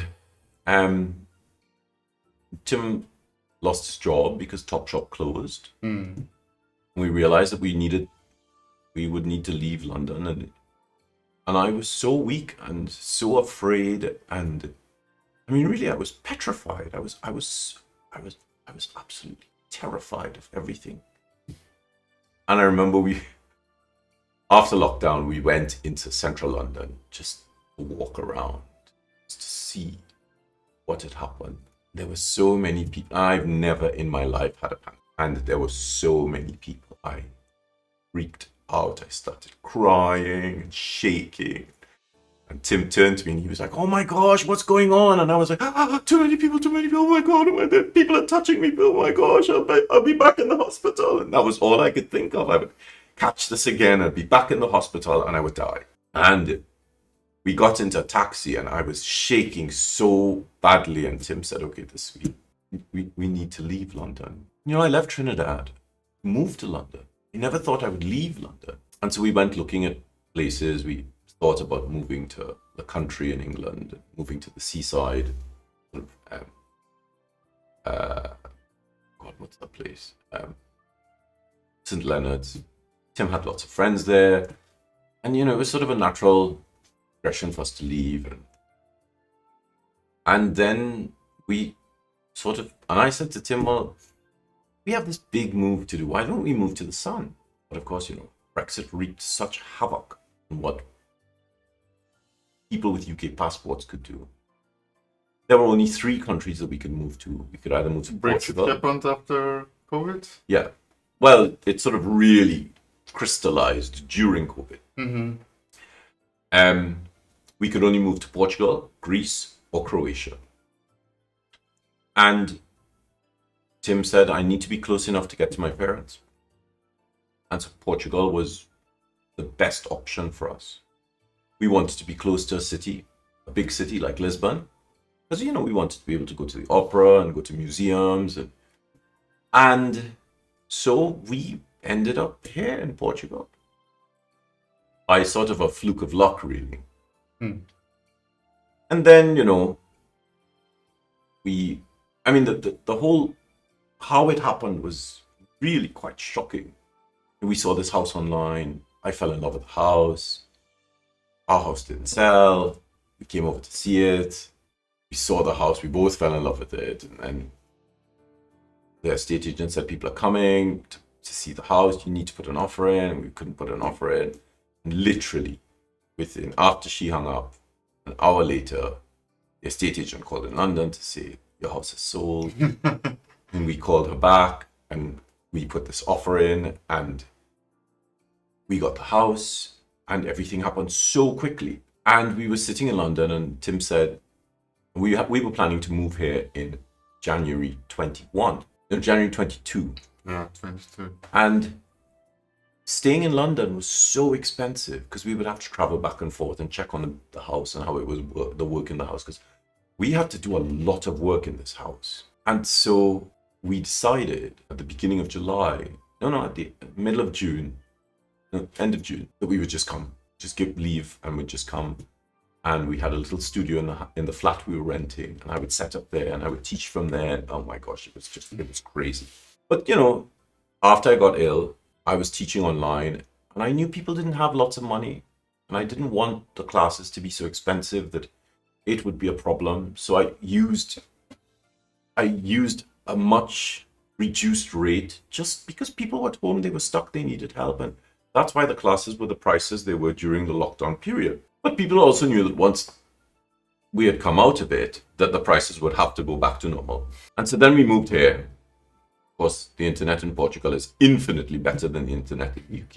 It was so bad. Oh, shocking. And I started teaching, and Gingy would help me sort of think through things that I thought was just stuff that nobody really wanted to learn. Like how to draw leaves, how to draw patterns. Really? People don't know this? No. People are not you. But, I went to art school, and sometimes you forget that people they didn't do that kind of study. And then the house was ready. And so we had to move. So we left London, packed up the house and the studio. Also, so in the studio, right? I'm sitting in the studio, and I'm thinking, oh my gosh, how am I going to pack this? So I put a message on Instagram saying, Tim and I have decided to leave London. I need help packing up the studio. If you think you have time to come and help me, these are the dates. Please can you email us? Remember, because of lockdown and restrictions, you can only come. We can only have 3 people in the studio at a time. So we have a roster. And I had this really lovely girl called Ling helping me as a studio assistant. And so I did this post on Instagram, and about an hour later, there were 20 messages. People saying, oh my gosh, I've always wanted to come to the studio. I can't believe you're leaving. This is my opportunity to come. I want to come and help you pack up. So we had this roster, Wednesday, Thursday, Friday, Saturday, 9 to 12, 1 to 5, 6 to 9. And they were all full. For how many weeks? No, for 4 days. You packed the whole studio in 4 days? And people came, the movers dropped off boxes, and people walked in, they were like, oh my gosh, I'm so glad. And I made little goodie bags for people to take like paper and nibs and inks, and they were like, oh, thank you so much. I don't really want it because I just wanted to see you, but oh my gosh, yes, I'll take it. Thank you. And it was really emotional. Some of the people came and they had such an amazing time in the studio, and it was beautiful, people watching the studio online, being able to help take it apart. And then the movers came and they packed up the house. And then on the Monday, they came to the studio. Everything was already in boxes. And so all they had to do was move the boxes.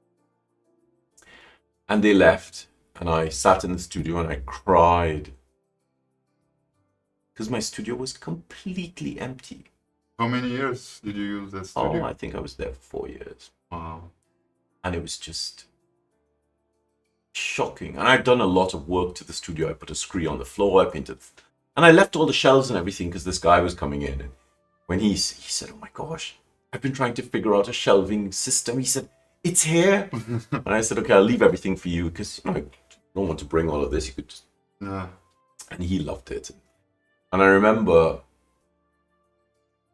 they said, put the key in an envelope and leave it in the box here. And I put the key in the envelope and I closed and I locked the door. And as I shut the door and I locked it, I was just like, oh my gosh. And I started crying outside the studio. And one of the other artists in one of their studios heard me, and he came outside and he went, "You just locked your door." I went, "It's not my door." And he was like, "Oh my gosh, I'm going to miss you." And it was really emotional. And I put the key in the thing, and as I was walking downstairs, one of the studio administrators was coming in, and she looked at me and she said, "Don't talk to me, because I'll cry." And I was like, "Okay, bye." And I walked out of the studio, and as it shut, it was so shocking. It shut, and I had all this junk on the pavement that the constable were going to come and pick up. Bags and bags, rubbish. And I walked home, and as I walked through the door, Tim said, "Is it done?" And I went, "Yeah." I mopped it and I cleaned it, and it's all finished. He said, "Are you all right?" And I went, "No, I'm not all right." And we stayed in a flat, and we left. We have a picture of this, and we had 8 big suitcases because we were living in a hotel until the flat that we were trying to rent was open for us. Mm-hmm. And at 4 o'clock in the morning, the taxi came to pick us up. These 8 massive suitcases. We fit them in the back, and the taxi driver was like, "Where are you going?" And we said, "We're going." Mm-hmm. We got to the airport, and I cried on the flight. I was like, "Oh my god, oh my god!" But it was funny because London, when we left, normally, because I flew a lot, normally as I was coming in, it's like, home. When the plane took off, I didn't feel that. So I knew it wasn't home anymore. Yeah. We landed in Lisbon Airport, got a myriad of boxes and bags. And then the boxes, we listed the boxes so that some were studio and some were house and some were stay in storage. So then when we moved here into the flat, we only had a third of our boxes. And the movers kept, the other 2/3. Then when we moved into the house, they started bringing the boxes. We were like, boxes. And then the books started arriving, and I hadn't seen the books for like Months. 9 months. And none of this stuff I'd had out, and I'd only had like a couple of pens, and then when they left, we put the bed up, and Tim and I sort of sat on the edge of the bed going, "Oh my gosh, how long is this going to take to do?" And so Tim said, "I will deal with the bedrooms and the living room. You have to sort the kitchen out." So, the kitchen is it's where I spend more time, right? So It's your second calligraphy. it's my second calligraphy. It might be my first calligraphy. So I took all the boxes out, and I was sort of unpacking stuff and figuring out where they would go, and I would stand somewhere and reach for something and say, "Oh, this should be here because this is this is how I sort of process it." And once the kitchen was ready, I cooked for the first time in this house, and I burnt the food because the new stove is a restaurant stove, and it's so hot. Wow. So I managed to save it, and I sort of added stuff, and I was like, wow, I need to relearn how to cook on this stove.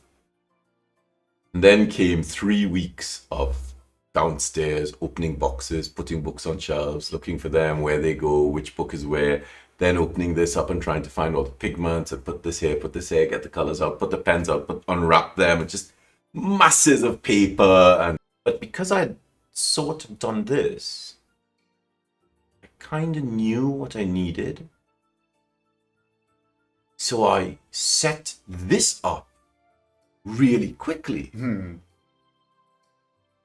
Because I knew that, the mounts would have to be here. There'd have to be one for a left-hand teaching and a right-hand teaching.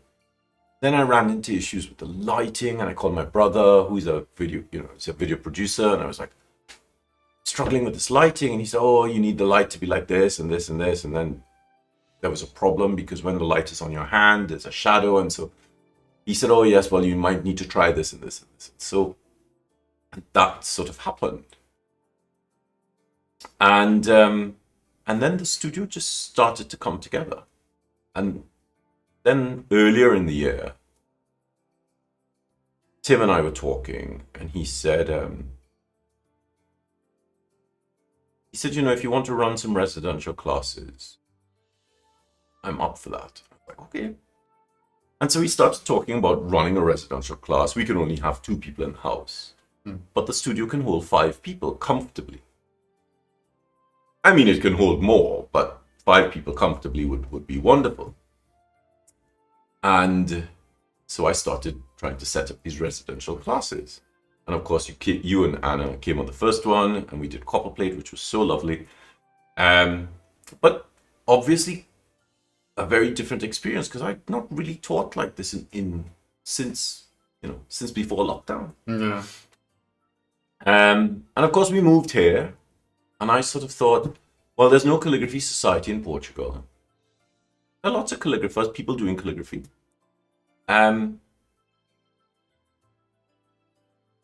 I know a lot of the teachers at university. So I started traveling around Portugal, talking about the history of Portuguese calligraphy, Western calligraphy, but also there's an amazing sort of system of calligraphy used in the Iberian Peninsula since the Middle Ages. And Portuguese people don't really know this because it sort of fell out of use, and lots of issues with like the regime and people forgetting the connection with the Ronde and all of this stuff. And so I go around to the schools teaching and talking about calligraphy. And then I spoke to João Fonseca, who's in Porto, and we started talking about setting up a Portuguese Calligraphy Association. And so slowly things started to happen. And I became really friendly with João Brandão, who teaches design and design communication at FAUL, Faculdade de Arquitetura, University of Lisbon. And that started to we started to talk about how we could help the universities teach calligraphy, because it's in its sort of early stages here in Portugal. And of course, the lining template, there were problems with the lining template because we couldn't get the right size pins. Because after all of this madness around the world, and after things like COVID changed the way that manufacturing worked, we couldn't get the right size pins for the holes of the previous template. And so we were looking for these pins, and I added concentric circles into it so you can make concentric circles to write around a circle, because Tama was just like, oh, I want this. I'm like, oh gosh, Tama, seriously, use a compass. It's like, oh, do it for me. I was like, oh, okay. So, and so the template, the second batch of templates, we made 1,000 of them. Wow. So they were released a month ago. Okay. So they arrived here And they're sold out. a month ago. I'm dealing with sales in Europe. Okay. Ziply are dealing with sales in Asia. John Neal are dealing with sales in the United States. So depending where you live, you have to order them from different places? Well, it's best, I mean, if you're in the US, you don't want to be paying, you don't want to pay for shipping from the EU if you're in the US. But if they order from you, you write their name on Oh, the if they box. order from me, I write the name on the box, but no way, It's best, but the price of the shipping is so much now I know. that it's best that people order from their local distributors. So, I've been trying to talk to John Neal about this for ages, but they've been busy, and IAMPAT was coming up, and I called them and I said, what's going on? And she said, what's going on? I said, what do you mean? She said, did you launch your version? I said, yes, they're up on my Shopify site. What's the problem? And Katie said, we've just been getting all these emails going, are you having this template? When is it coming in? And she said, so now I guess we have to do it. I said, yes, you have to do it. Hurry up. So she was laughing and she said, okay, we'll do the template. We'll send the template. We'll order some. But they had agreed to order it. It's just, things just sort of took a little bit longer. And, as well, I have tons of products coming out. I have a holder, pen start coming out. You mentioned the Shadowcaster earlier. Like, when is it expected to come out? So I'm waiting for there's a prototype that I'm waiting for, because I went to Sardinia to do a job a couple of weeks ago. And I took my Shadowcaster. Now, I've been using this Shadowcaster for like 20 years. And this design allows you to do a few other things. But when I went to Sardinia with it and I was doing some work with it, the kind of work I was doing made me realize that I needed to alter it slightly to accommodate something else. Mm-hmm. And I'm really glad that I was able to that I didn't release it because it means that it meant that I had the time to test this new version of it. And I'm now waiting for that prototype to come. Mm-hmm. So that's the next product that's out. And of course, all right, so here, I get in touch with this company here called Viarco, the pencil company. Pencil. So, I go up to see them because when I was in England, I wanted to work with companies that were local. Mm-hmm. And so I got in touch with Viarco and I said, I'd like to come and see you. And I was in Porto and João Fonseca came to see us in Porto. Tim and I went to Porto. And he said, let's go to Viarco. And I was like, okay, let's go to Viarco. So he drove us to Viarco. Well, he and I went to Viarco. Tim was like, I'm not coming. You and your crazy calligraphy people.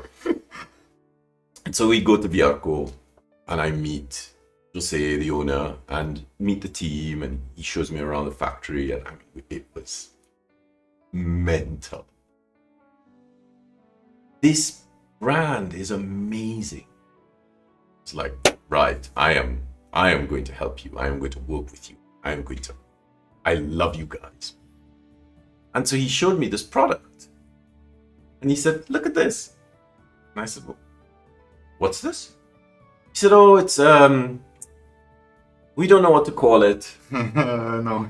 And it's, it's the middle of the pencil. We've melted it and it's like a molten pencil. And I said, what, like liquid graphite? He said, but that's a good name. So I was like, what formulation are you using? He said, well, we haven't worked out the formulation for ink. And so I said, right, I'm going to come up in a couple of months and I will sort this out. So I went up and I spent time with them, really sort of falling in love with the company and the brand and their ethos, and such an amazing brand. And people don't really know about it. And so I spent the time working on the formulation for the liquid graphite ink for calligraphy. And they have just received word that, because they have to submit it to like the FDA and the European version of the FDA to check that the chemical compositions are fine to have around children and that kind of thing. And so that product is coming out. So I said to them, okay, so if I help you solve this problem, I want you to do something for me. And he was like, okay, no problem. So when I solved it, he said, I can't believe you solved it. I said, yes, I have an incentive to solve it. He said, so now I want you to make something for me. And so he and I are working on this pencil. And I have the few prototypes of it. And, calligraphers will love it. You've seen the pencil. It's amazing. But I'm not going to talk about it yet because it's super awesome. That's all I can say. I love it. And so when you write with this pencil, you're just like, what? Exactly.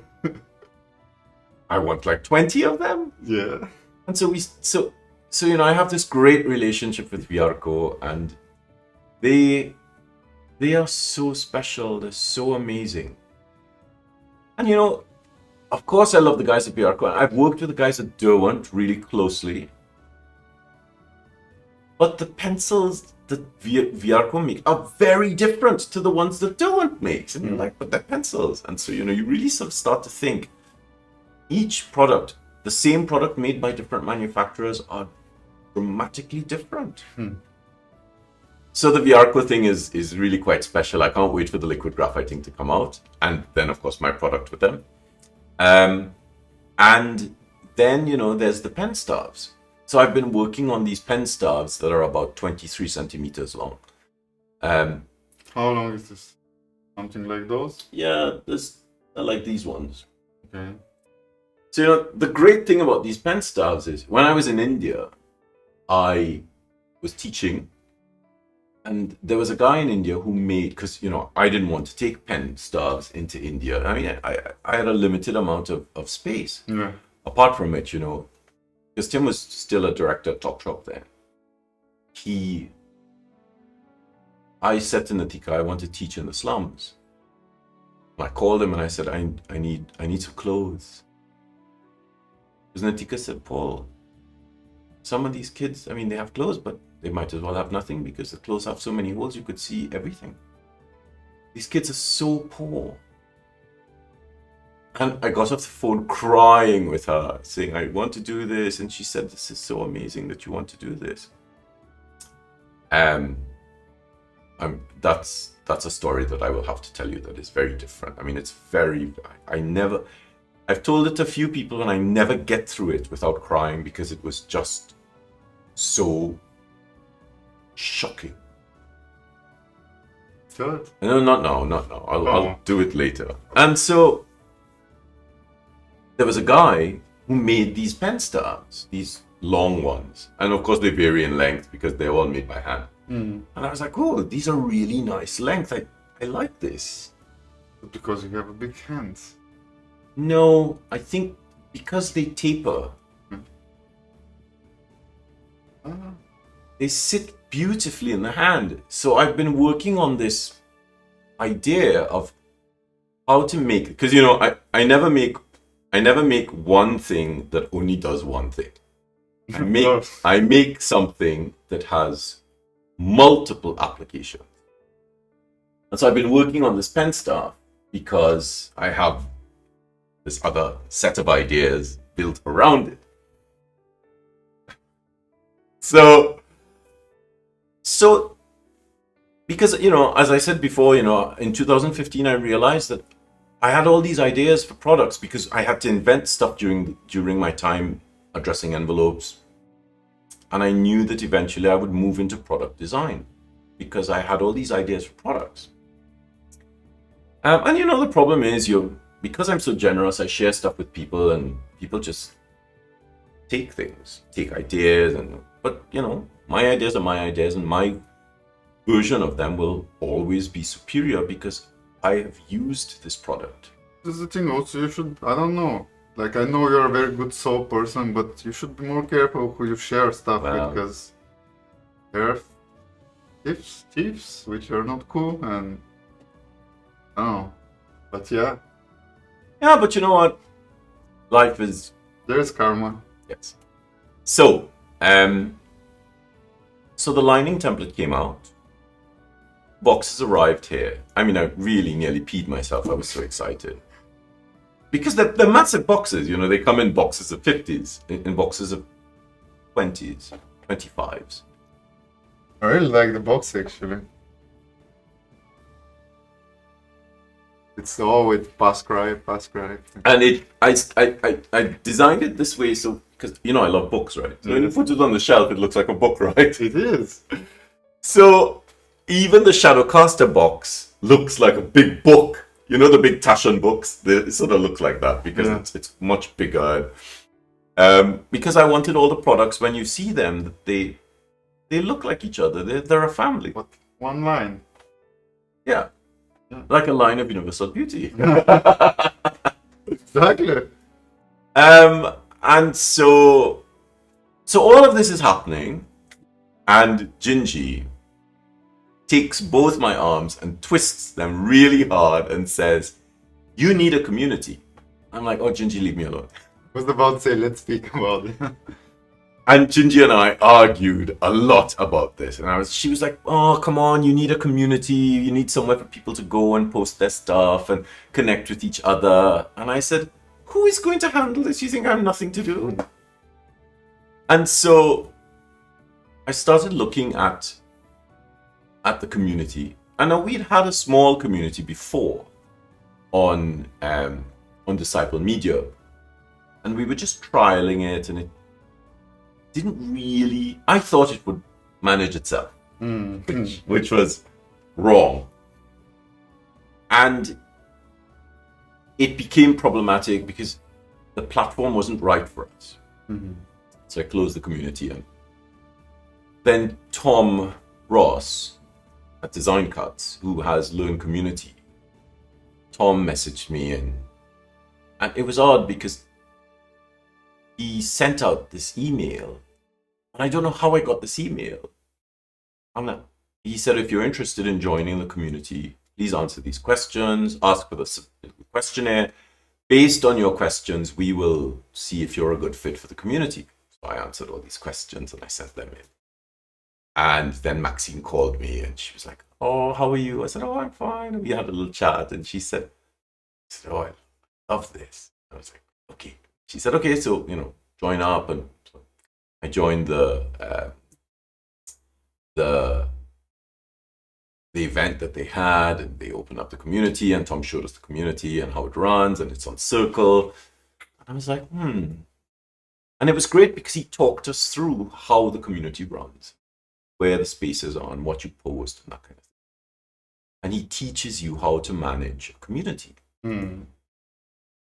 So I joined the community, and I started sort of joining the classes and looking at the office hours, and people were talking about their communities, and they would show us the problems they were having and things they were solving. And I thought, well, this should be easy enough to do. I need to set this community up. And oh my goodness, it was hard. But Tom was brilliant. Jinju's been amazing to talk to her, and she has such great ideas about the community, and Tom really helped me structure the community in such a way. And, we talked about a free community versus a paid community. And I have a really strong sense of social responsibility. We didn't have a lot of money when I was growing up. And I know that there are lots of people out there practicing calligraphy, and they can't afford tuition. Yeah. But the problem with tuition is that's how those of us teach, earn our living. How do you balance that?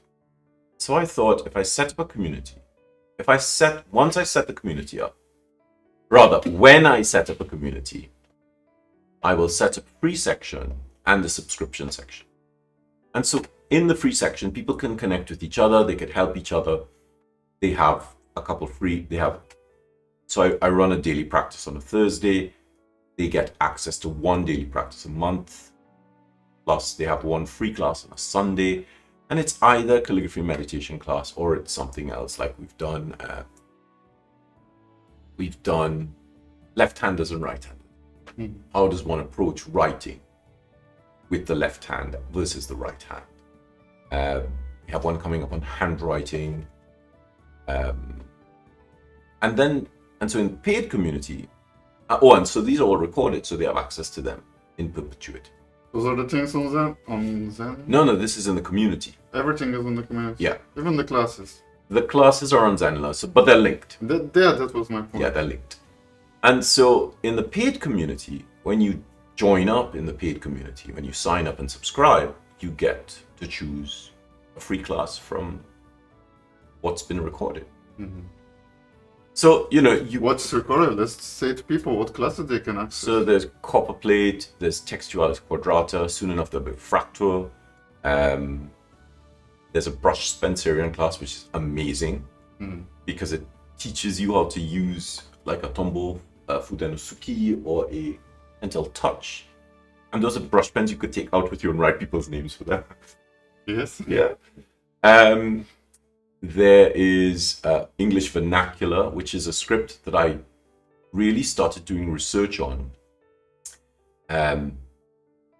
before the pandemic, and then really consolidated my research on it. So it's these capitals that were used alongside English roundhand, which can be used alongside copperplate script. So that's a really amazing family of scripts. And then there's English roundhand, which are scripts from about 1600 up to about 1850. Then there's a class on flourishing, there's a class on ligatures. There's my italic, which is a geometric construct that teaches you an underlying structure for learning italic, which can then help you learn Palmer script. There's my small caps, little capitals that I developed to use in my practice writing, addressing envelopes and that kind of thing. What else? Oh, there's quite a lot of classes. There are But quite a lot of classes. my point is, like, yeah, you said there's a lot of people which don't have money, but there's also a lot of people who have money. Yes. So my point is like, what are the benefits and why should people get the paid subscription? What can they benefit? So when you purchase the paid subscription, it's 25 euros a month, or you get it for 250 euros a year. So you get 2 months free. You get access to one of the courses in the PScribe scriptorium for free for a year. And that is I would suggest you choose carefully, because that free course is your first point of contact with the community. That is what you are choosing to study.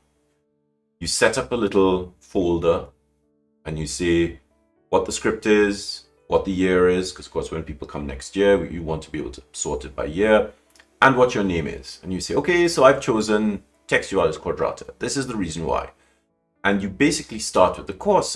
And then of course we have office hours on a Monday from 6 to 8. So during the office hours, I will go through stuff that people have posted and give them, some coaching on the scripts. And so that's one of the benefits. There is a daily practice every Thursday where I share how I practice. So I'm currently working on Textualis Quadrata. So obviously that will change once I finish Textualis. There are 3 months of videos on my research into copperplate script, which was the first daily practice. And isn't 25 euro too cheap for so much information? Well, it's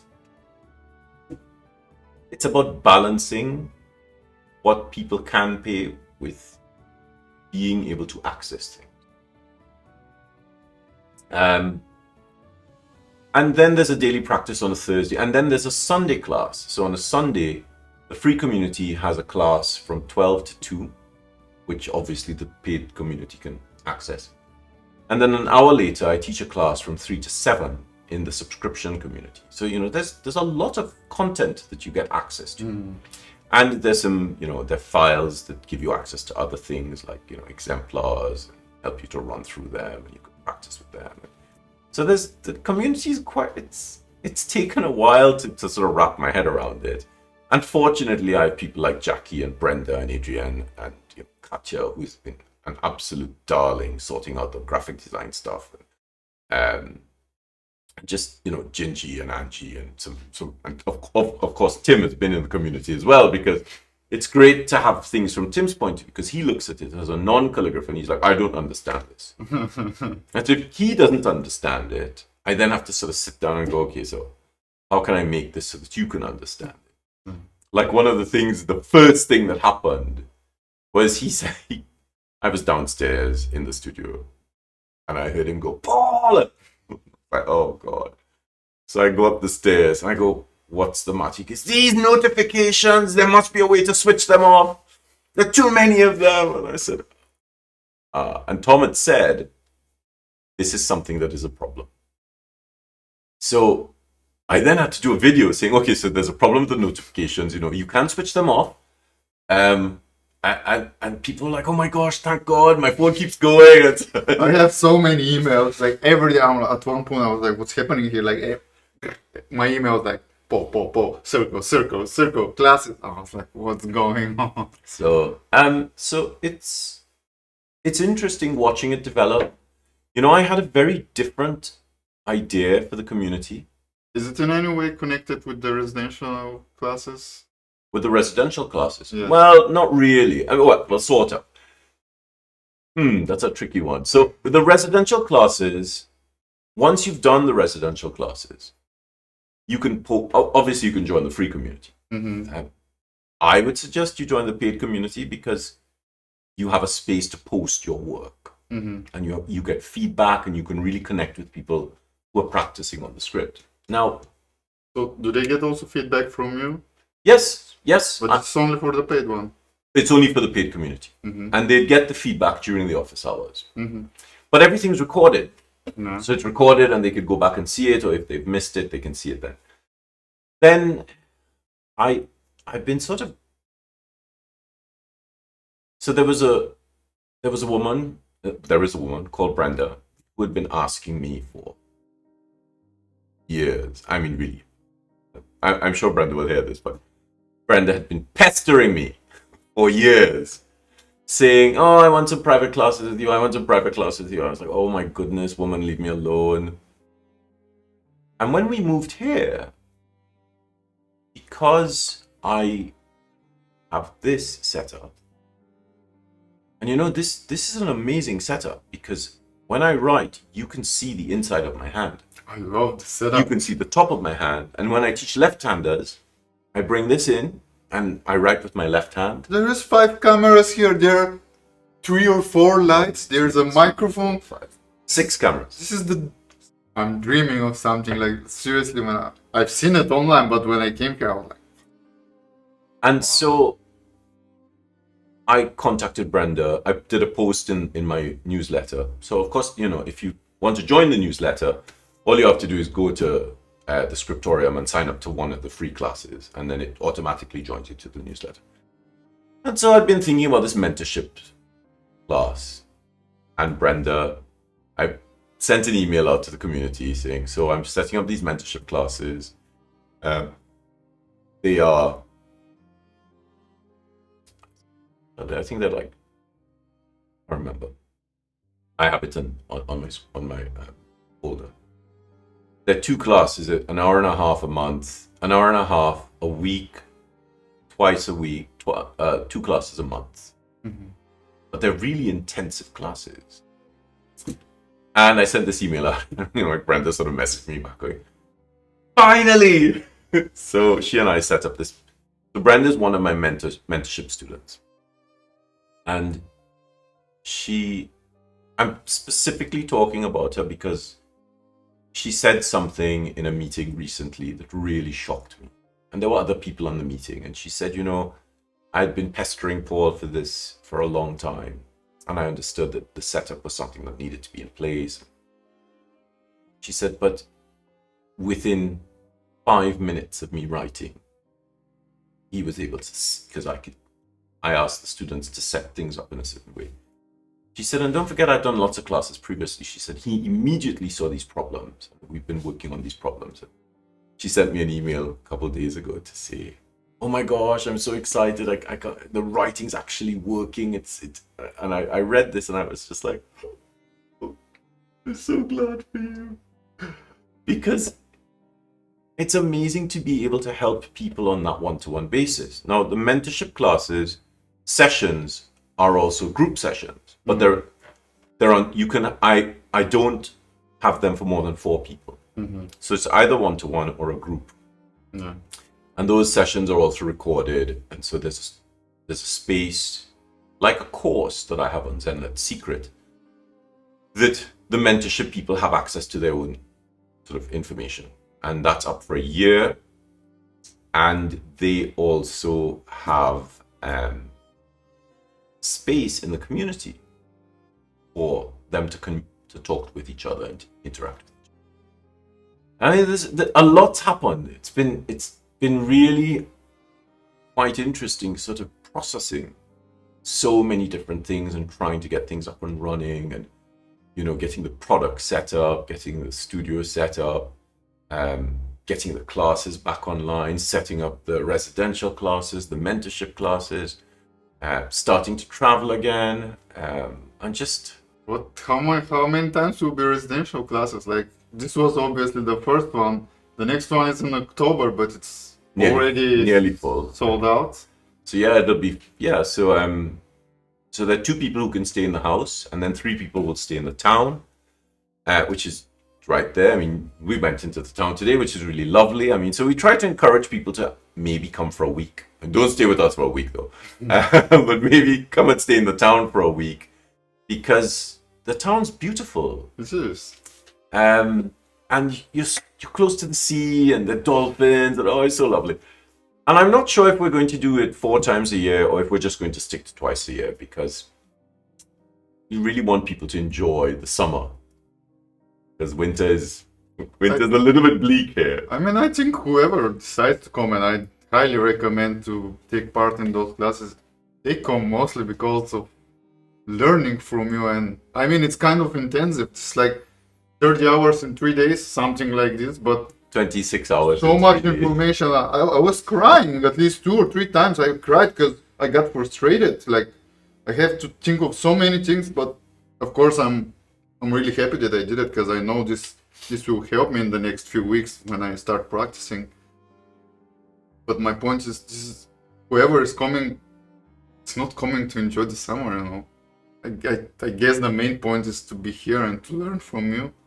Like, of course, And to access the library. it's amazing that you know all the stuff that you can do whenever you're not writing, but the goal of coming to those classes is not the food, which is amazing. I mean, whatever I you was just about to say this, the food. whatever you cook, it's always amazing. But the main goal is the calligraphy. So I don't know about enjoying the summer.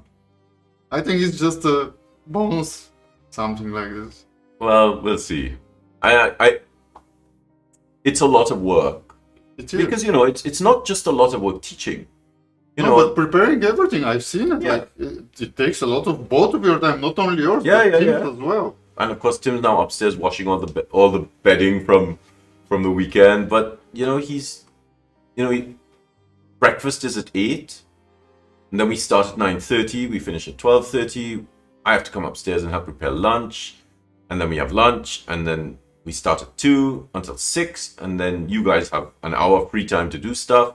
You could stay and practice. You could use the library. You could go to the pool. You could walk in the orchard. And I go upstairs and I cook dinner, and then we sit down and we eat, and then we have to come back downstairs from 8 to 10. It's pretty intense. And of course, the preparation of the handout. And the handout, pages. yeah, the handout. 70 pages, both of the, like, I was like, what? It's a lot, I'm sure it's a lot of work. But yeah, I highly recommend to whoever is able to, like, go for it. You won't regret it. Like, I had in my life 2 classes. The first, they're both with you. The other was like, okay, meditation, and then I don't want to make it like it's nothing, but this class was like, it's really so much stress, but I'm really like, I really believe that this will change a lot for me. And I will spend from now on much more time in the community and will attend many more of those online classes. So I definitely recommend for whoever is able, and I'm sure there are a lot of people who are able to attend. Just go for it. Yeah, I mean, I sort of feel the residential classes will sell quickly. Because, like Anna, who attended, she was like, I'm coming to the one in October. And you're like, oh, okay. Because it was such an epiphany for her, this sort of experience of writing and the focus of it and the amount of information and the help and the direction. And with 5 people, I can really focus on each person, and I can really work with them and push them really push them and get them to push their calligraphy a lot more and see things differently. So I'm very excited about it. I'm excited about it as well, and I hope I can help with whatever I can. Bring people here, so whoever is watching or listening, this is not a job. Like, if you're serious about your calligraphy, if you want to improve and learn, like Paul is it's probably one of the best teachers in the world. There's probably not many people, there's probably nobody with more knowledge about calligraphy than him, so this is the place that I would recommend. Well, like, I would love to run a gilding class, because you have the time to do it. Running a gilding workshop is hard because you can't do it in one day. You really need sort of 3 days to do it. No. So, I mean, it would be great to run because, I have all the gesso here and all the glue, and we could mix the gesso from scratch and just, it would be brilliant. And then lay the gold and burnish it. And excellent. Well, I don't know, like we've been 2.5 hours, Paul, so if you want to share something else, like I asked everything that I wanted to speak of. Like, not that I didn't know it, but I wanted to share with the people. So if there's something else that you want to share, if there's something that's upcoming or you're excited about, just share with people. Well, so I'm traveling to the US at the end of August. Wow. I don't know if this podcast will come by then. So, this is my first big trip since, since the world just sort of changed. Oh, this is my first trip as well. Last time I came to you, and Oh gosh, you're right. and the second time for the last 3 years. Like, this is the first time I'm flying since then, and it's again because of you. So I'm going to Arizona to teach Fracture. So I've developed this new Fracture course, which I'm so excited about. Is the same which will be the online class? It'll be the same course which is the online class. So it's Fracture and flourishing, because lots of people do Fracture, but they don't do the flourishing. And so I'm like, oh, have to add the flourishing in. So I'm going to Arizona to teach that for the Arizona Guild, and I think that class is nearly sold out. I mean, 30 students. I think we've taken it up to 35. We're at 30, and we've added 5 more places. So there's a lecture on the Friday on my new approach to copperplate script. Then there's the workshop on the Saturday, on the Sunday, 25th and 26th. And then I go to Dallas to teach a workshop on the Wednesday and give a lecture on my copperplate script, my new copperplate script. Then I go to Toronto and I give a lecture on the 1st at Paper Plus Cloth on copperplate script. And then I teach a one-day workshop in Dallas and Toronto, I teach a one-day workshop on my geometric italic. Then I give a lecture on copperplate script in Ottawa on the 6th of September. And then I come home on the 7th. Hopefully nothing crazy goes with this world. Oh my goodness, please don't say that. No, I mean, not only this, but AI and stuff is going on. Well, AI is watching us now. You know what's good? AI cannot do calligraphy yet. Seriously. So yeah, there's stuff happening. But I think the thing that I really want people to sort of focus on is the community. Is to get people into the community and connecting with each other and practicing together. And I have a community in Facebook, but people join Facebook and you're just like, why are you joining? Are you posting? Are you doing anything? Are you just... And in the community, I said to people, one of the rules is, this is not an eco boost. No. You post something and you don't add text it and you don't tell us what it is and the issues you're having, I will just delete you and block you. There's a thing, communities on social media like Facebook or Instagram, it's not working. Like, the community you're talking about, this is totally different. Yes. And it is useful to the people who need the help or want to learn and grow. And everything we spoke about will be linked in the description, products, places where you can join the community, the classes. The newsletter, everything will be linked in the description of this video, or maybe the podcast wherever you're absorbing. Or you're going to have a 2.5-hour podcast. Well, I think the first time it was also two. Oh my goodness, you're right, it was. I mean, with you it's, yeah, but I don't care. I enjoyed doing it. I'm pretty sure a lot of people were happy to hear whatever we spoke. Whatever you spoke. But yeah, and also guys, like, Nip's podcast has been on hold for a long time. If, as I said in the beginning of this podcast, if you wanted to be back, drop some topics, because usually I have to think about those things, but... And then I give him a hard time because I'm like, really, you can't talk about this unless you do this and this and this. He's like, So yeah, if I will link... I actually have the topics printed off on my... For second season? No, from stuff that you sent me that we didn't finish. It's all there in the library. Okay, then maybe we have stuff to record, but yeah, I will also leave links to the Nips podcast if you never listen. I think what's it, 10 episodes? I think so. So I think a lot of people actually messaged me about Nips podcast. They really enjoyed it. I'm really happy that you did, guys. If you never listen, there will be also a link to this. And like I've said it many times, but I'm really happy to know. Thank you so much. I'm grateful that I know you. Like, you're more than brother to me, and you influence a lot to me, and I think a lot of good will change in Calligraphy Masters because of you. And excellent. I just want to thank you. Thank you for your time. Thank you all so much. Thank you, guys. I hope you enjoyed this episode, and as always, keep writing accurately. Accurately.